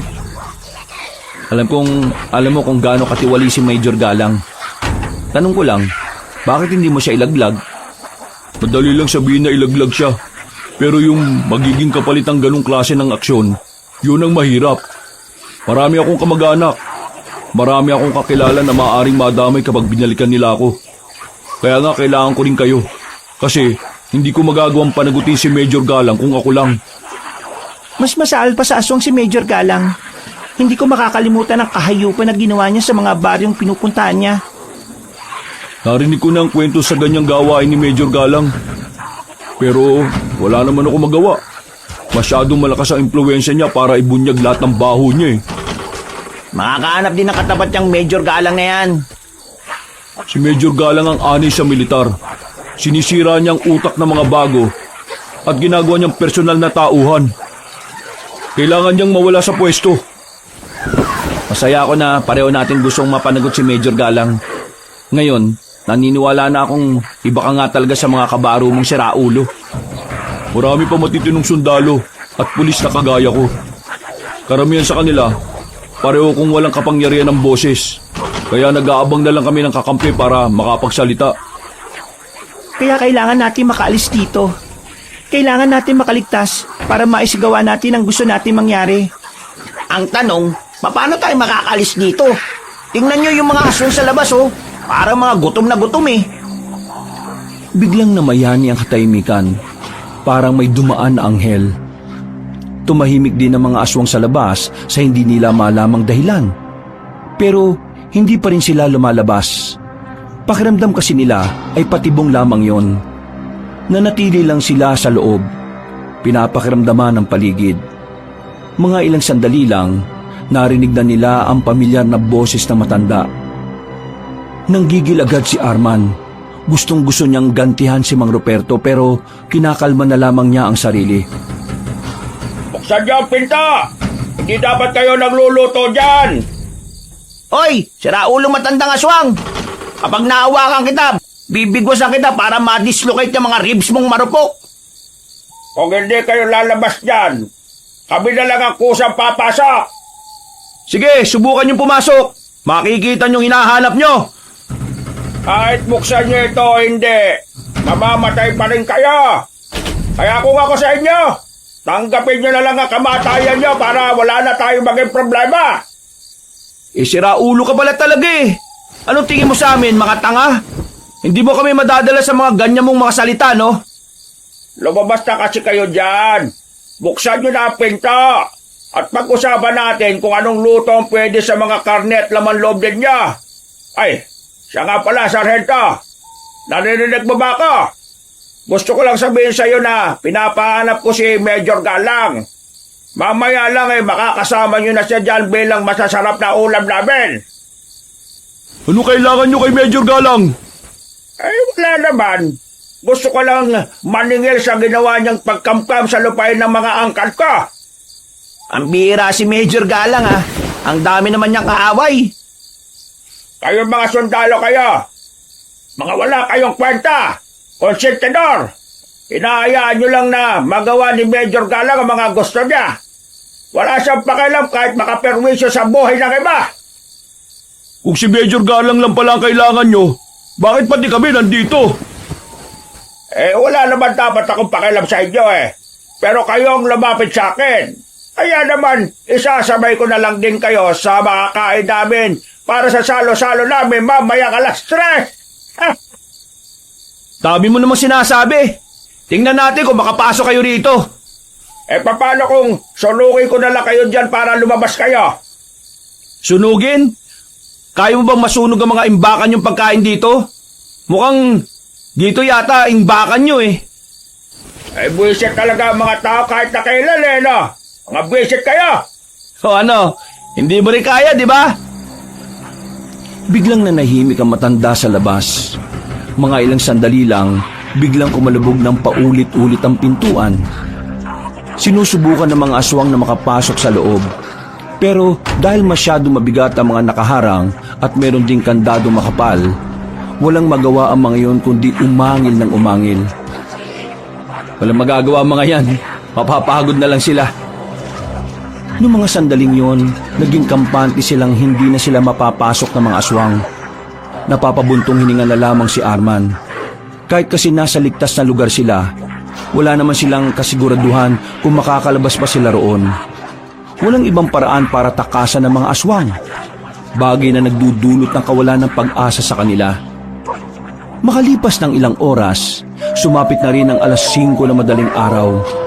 Wala silang naririnig na tilaok na manok sa labas. Pero naririnig nila ang mga aswang na umaalulong na parabang mga aso. Pagkatapos sa mga alulong na yon, bigla silang napatayo sa kanilang narinig. May nagratrat ng baril sa labas. Naririnig din nilang nagpulasan ng mga aswang. Pero karamihan sa mga yon ay nakipagsabayan kaya mas sumaba ang pagpapaputok ng baril. Ha? Ano yun? Baka mga kasama ninyo. Di ba yung mga kasama namin nakaharap nila Major Galang? Paano sila makakarating dito? Sumilip sila sa kaunting uwang sa bintana. Nakita nila mga armadong lalaki sa labas na nakasuot ng uniformeng kagaya ng kay Sargento Valdez. Nung una ay nakaramdam sila ng tuwa dahil may pag-asa na ring makalabas sila. Mga sundalo, kasamaan mo, Sargento. Teka lang, kung mga sundalo sila, mayayari tayo. Itong sarhento lang ang baka iligtas. Sargento, anong gagawin namin? Baka patayin kami ng mga yan. Hindi, akong bahala. Hindi kayo gagalawin ng mga yan. Nang tumigil na ang putukan sa labas, nagkaroon na sila ng lakas ng loob na buksan na ang pinto. Bumungad sa kanila ang mga aswang na nakahilata sa lapag. Pero wala sa mga yon ang matandang si Ruperto. Si Sargento Valdez to! Hindi kami kalaban! Natrap kami sa loob dahil sa mga nilalang na yan! Agad na nagbaba ng baril ang mga sundalo. Nakahinga na sana sila ng maluwag nang biglang kasama pala ng mga yon si Major Galang. Lumabas yun mula sa likuran nila. nakangiti na parabang nang iinsulto. Nagsarado ang kamao ni Arman noong mga oras na yon. Gustong gusto niyang patayin si Major Galang. Naalala niya kasi lahat ng ginawa nito sa kanilang kasamahan. Pero hinawakan siya ni Mariposa sa balikat at pinakalma. Huminga na lamang siya na malalim. Sargento! Narito ka pala. Mabuti na lang at nakita kita. Yung mga kasamaan ba natin, nasaan na? Sir, nadali po sila ng mga aswang, sir eh. Nadali ng mga aswang. Sino naman itong tatlo na ito? Hindi ko sila kilala. Tinulungan lang nila ako makatakas sa mga aswang, sir. Isang malakas na suntok ang bigla na lamang dumapo sa mukha ni Sargento Valdez. Nagulat sila Arman sa ginawa ng matandang sundalo. Hindi pa nakontento si Major Galang, hinawakan nito si Sargento Sacuello saka sinampal ng malakas. Sa puntong ito ay nakaramdam na rin siya ng pagkahilo. Akala mo ba wala akong alam? Kilala ko mga yan. Mga rebelde ang kasama mo.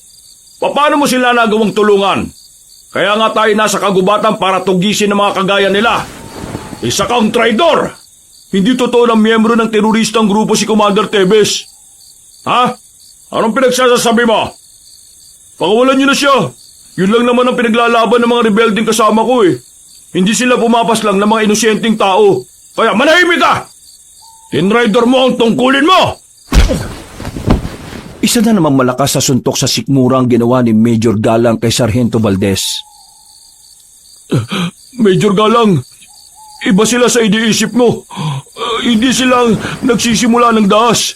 Hindi sila gaya ng mga rebeldeng inuugnay nyo sa mga terorista. Kaya pakawalan mo na sana kung ano man ang hinihiling nila. Kasi yun lang naman ang dahilan kung bakit sila naging rebelde. Illegal niyong kinuha ang commander nila kahit na wala namang masamang ginagawa. Pagito ka, Sargento. Wala ka talagang alam sa mga ganitong bagay. Bukod sa taksil ka, isa ka rin malaking kahihiyan. Wala ka ng halaga sa akin ngayon. Major, anong ibig nitong sabihin? Marami kang nalalaman sa mga sikreto ko. Akala mo ba hindi ko nadiskubre yon? Kaya naman itutumba na lang kita. Total, wala ka naman ng silbi sa akin. Sumama ka na sa impyerno. Magsama-sama na kayo. Sandali lang, Major. Wag naman ganito. Kung pakikinggan mo lang ang hinaing nila, maintindihan mo na hindi naman talaga sila masasamang tao. Wala akong pakialam sa mga rebeldeng yan. Kayang-kaya kong patayin ang mga yan. Laglagan ko lang ng bomba ang kuta nila, wala na yan. Ikaw ang pakay ko. Dahil alam kong kakanta ka. Kaya hindi na kita bibigyan ng mikropono. Dito ka natutumba. Natigil ang pagtawa ni Major Galang nang biglang dumating ang mga panibagong hukbo ng aswang. Kasama ng mga yon ang pinunong si Mang Ruperto. Nang umatake ang mga yon, sinamantala na ni Arman ang pagkakataon. Sinuntok niya sa batok si Major Galang. Nang mapayuko yun ay tinulak niya yon sa gilid. Nakakuha ng pagkakataon para makatakbo sila Arman patungo sa likuran ng gusali. Nagkakagulo mga sundalo at mga aswang. Hindi naman sila makaalis agad dahil masyadong delikado. Kailangan natin makakuha ulit ng armas. Ako na lang. Dito na lang kayo. Ako ang kukuha ng armas natin. Mabilis ako. Sige, mag-iingat ka. Bilisan mo. Habang abala ang mga aswang at sundalo sa labanan, pasimpleng tumakbo si Epi patungo sa mga bangkay ng ibang sundalo na naroon. Pero 3 baril lang ang nakuha niya. Nakabalik naman si Epi pero hindi agad sila umalis. Inobserbahan muna nila ang sitwasyon. Habang nakatago sila, ay narinig pa nila ang usapan ni Major Galang at ng pinuno ng mga aswang na si Mang Ruperto. Ay, Major Galang, buti naman at hindi mo na ako pinahirapan pang hanapin ka. Naalala mo pa ba ako, ha? Hindi kita kilala. Anong pakialam ko sa iyong aswang ka? Malamang hindi mo na ako maalala. Kasi matapos mong kamkamin ang lupa ng angkan ko, kinalimutan mo lang lahat. Pwes, ngayon ipapaalala ko sa iyo ang lahat ng ginawa mo. Ang dami mong sinasabi! Lamunin mo to! Arman, paano kapag namatay si Major Galang? Paano na natin may lalabas si Commander Tebes? Kailangan nating mailayo si Major Galang. Kailangan natin siyang makuha ng buhay. Hindi na. Mas malalagay sa alanganin ng buhay natin kapag ginawa natin yon. Naiba ka na ba? Kaya nga tayo narito para kunin si Major Galang eh. Kasi siya lang ang makakapagpatunay na walang kasalanan si Commander Teves. Hindi nyo na kailangan si Major. Tutulungan ko kayo. Titistigo ko kung kinakailangan. Sa ngayon, ang isipin na lang natin kung paano tayo makakaalis dito. Muli silang napalingon sa mga nagkakagulo. Kapansin-pansin na nadedehado na ang mga sundalo habang tumatagal. Pero hindi pa rin nila magawang makaalis. Kaya naghintay pa sila ng ilang minuto. Nang marinig nilang sumigaw ng malakas si Major Galang, napalingon sila ulit doon. Nakita na lang nilang nasa ibabaw na si Mang Roberto. Kinakalmot-kalmot ang matandang sundalo. Walang kalaban-laban si Major Galang. Noong mga sandaling yon, batid nilang yun na rin ang katapusan ng buhay ng sundalong punong-puno ng kasamaan sa katawan. Move! Move! Move! Kailangan na natin makalis dito, dali! Abang-abala pa silang lahat! Maingat silang naglakad paalis. Walang kamalay-malay ang mga aswang. Pero kahit na medyo nakalayo na rin sila, ay hindi nila magawang makampante. Hanggat liblib ang lugar na kanilang kinalalagyan, pakiramdam nila anumang oras ay masusundan sila ng mga nilalang. Teka lang. Yung paa ko, sobrang sakit na. Lintik naman Ano ba nangyari dyan? Nang tingnan nila ang paa ni Epi, nakita nilang namamaga na ang sugat. Nagkukulay ubi na rin dahil ilang beses na rin yung nalamog. Kaya mo pa bang maglakad? Oo, kaya ko pa naman. Pahinga lang ng konti. Kulay ubi ng paa mo. Pero hindi naman dumudugo. Kailangan makalabas ang dugo para kahit papano mawala ang pamamaga. Teka, Sarento, anong gagawin mo? Bubutasan ko lang ng konti yung maga para makalabas yung mga dugo. Ha? Ganyan ba tinuro sa army? Hindi. Pero huwag ka na makulit. Kailangan natin tong gawin. Baka mas lalong ma-infeksyon yan. Kahit na nagdududa si Epi sa sinasabi ni Sargento Valdez, ay sumunod na lang din ito sa sundalo. Napasigaw na lamang sa sakit si Epi nang butasan ng sarhento ang kanyang paa. Pero maya-maya lang, naramdaman ni Epi na parang nabawasan ng kaunti ang sakit. Maraming salamat, Sarento Walang anuman. Saan na ba tayo ngayon? Diretsuin na lang natin to. Hindi naman natin to nadaan kanina Kakagat na rin naman ang liwanag. Inalalayan na lang nila si Epi at saka nag-umpisa na rin maglakad-lakad. Hindi nagtagal, tuluyan na ngang nag-umaga. Dahil maliwanag na ang paligid, ay agad na rin naman nilang nakita ang kalsada. Nagmamadali silang tumungo roon sa pagbabaka sakaling may mapapadaan na sasakyan. Pero sa kasamaang palad, wala ni isang sasakyan ang lumitaw. Kaya naman, wala silang magagawa kundi ang lakarin ng kahabaan ng kalye. Dakong 9:00 ng umaga, meron na silang narating na maliit na komunidad. Agad silang pumasok doon at dahil nakauniforme pang sundalo si Sargento Valdez, ay madali silang nilapitan ng mga tao. Tinulungan sila ng mga yon. May nagmagandang loob sa kanila na patuloyin sa bakanting bahay. Ay, salamat naman. May mapagpapahingahan na rin tayo. Arman, anong ginagawa mo dyan sa pintuan? Nagmamasid. Wala akong tiwala sa mga nandito. Ayoko nang maulit yung nangyaring panluloko sa atin ni Mang Roberto.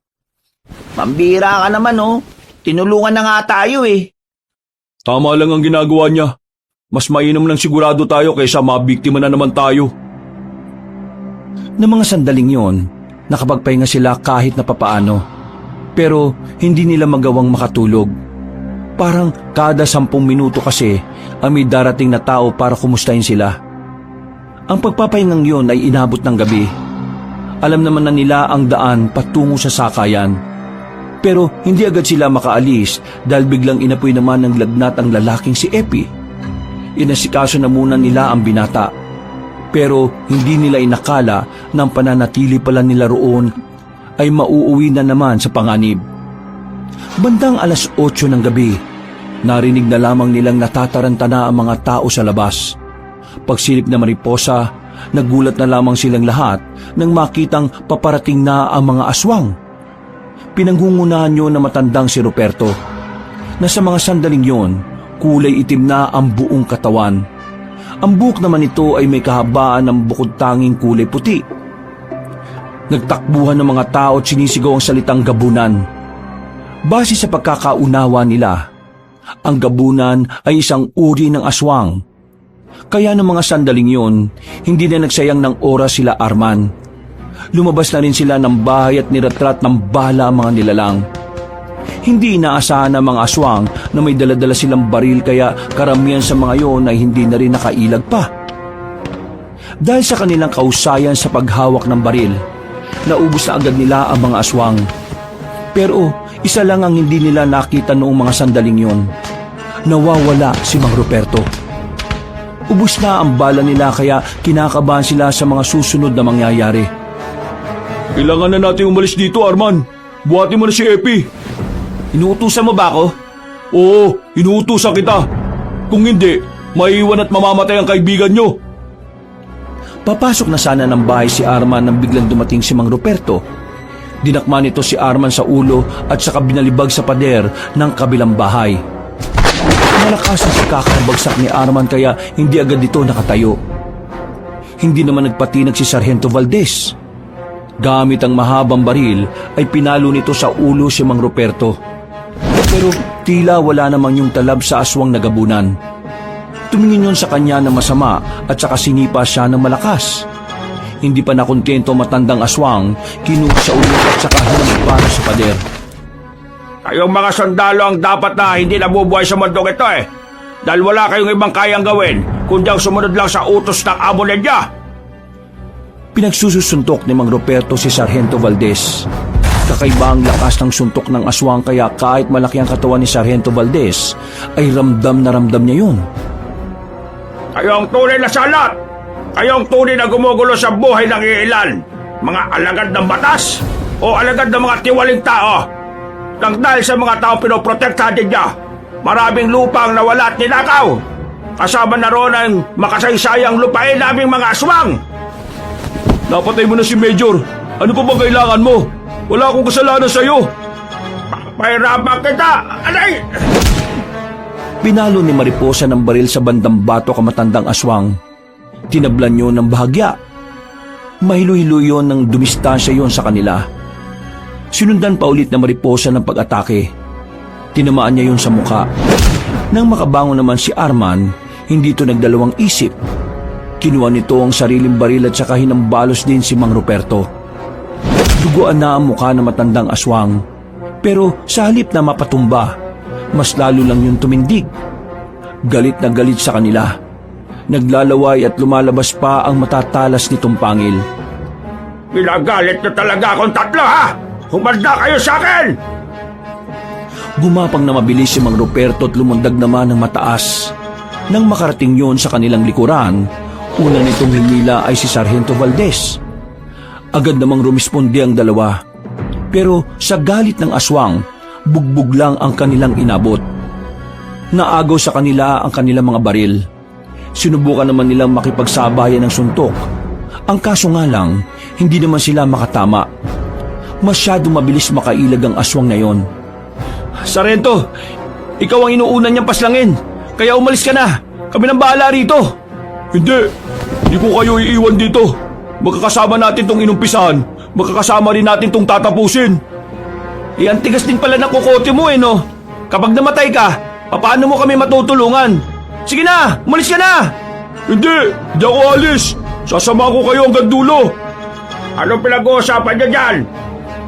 Nilapitan sila ni Mang Ruperto. Sinubsob ang mukha ni Sargento Valdez sa lapag. Habang si Arman naman ay sinipa lang palayo. Hindi ko inakala na papahirapan niyo ako ng ganito, ha? Pero ngayon, tatapusin na kita ang binatang sundalo. Ikaw ang matatapos ngayon, tanda! Napalingon sila nang dumungaw si Epi sa bintana. May hawak na itong tirador ng balang bilog na marmol. Pinatamaan ni Epi sa noo si Mang Ruperto. Sinamantala naman ni Arman ang pagkakataon. Dinampot niya ang mahabang kutsilyo ni Sargento na nalaglag sa lupa. Sinaksak ni Arman ang kutsilyo sa kaliwang dibdib ni Mang Ruperto. Hindi pa nakontento si Arman, sinundan niya pa yun ng maraming saksak para makasigurong hindi na yun mabubuhay pa. Hindi ito maaaring mangyari. Hindi ako pwedeng matalo. Tuluyan ang bumagsak ang matandang aswang. Nagingalo pa ito. Nakatingin sa kanila. At kahit na nag-aagaw buhay na ito, tila gusto pa rin silang kainin ni Mang Ruperto. Kayo na ba na sa impyerno, Mang Ruperto? Malas mo. Nagtagpo ang mga landas natin.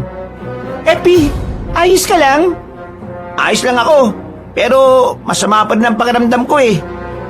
Wala na to. Patay na tong aswang na to. Nang tingnan ni Arman ang mukha ni Mang Ruperto, nagtataka siya kung bakit yun nakangiti ng malagutan na ng hininga. Biglang kinabahan si Arman. Narinig na lamang nila ang mga kaluskos sa mga aswang sa paligid. Nanlumo sila nang makitang napakaraming aswang ang nakapalibot sa bakuran na kinalalagyan nila.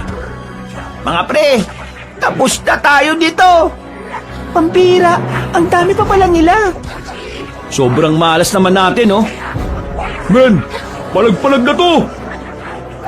Noong mga sandaling yun, batid na nilang katapusan na ng buhay nila. Wala na silang matatakbuhan. Bukod pa ron, higit na mas marami sa kanila ang mga aswang.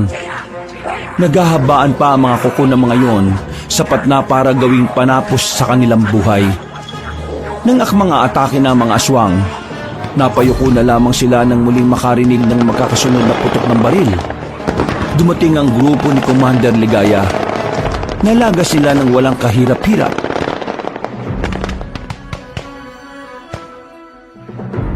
Mabuti na lamang at nadaanan namin ang lugar na ito. Hindi ko inakala na narito kayo. Pero ang mahalaga, ligtas kayong tatlo. Ay, teka. Sino ang isang ito? Sundalo to ah. Handa po akong tumulong para mapalaya agad si Commander Tebes. Napangiti na lamang si Commander Ligaya sa narinig nito. Nang matapos ang labanan, tinupad ni Sargento ang pangako nito kina Arman.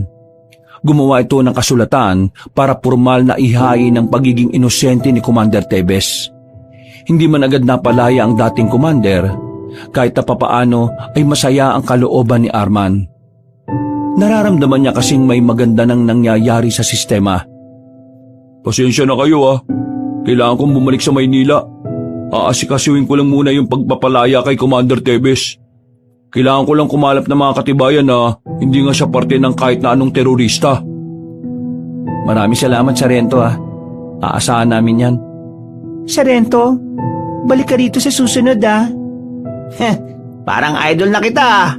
Balik ka. Hinatid na nila sa sakayan ng bus si Sargento Valdez. Kumuway pa yon sa kanila bago tuluyang umandar ang sinasakyan nito. Mula nang mawala sa mundo si Major Galang, binuwag na rin nila ang samahan bilang mga rebelde. Isinuko nila ang mga armas sa gobyerno. Nagkaroon ng usapang pangkapayapaan. At matapos lang ang halos isang taon, muling nakalaya ang dating commander na si Tevez. Ang mga aswang naman ay hindi na kailanman nakita sa kanilang probinsya. Indikasyon lamang yon na tuluyan na nga nilang nalagas ang angkan at lahi ng mga salot na nilalang. Sa ngayon, simple na ang pamumuhay ni Arman.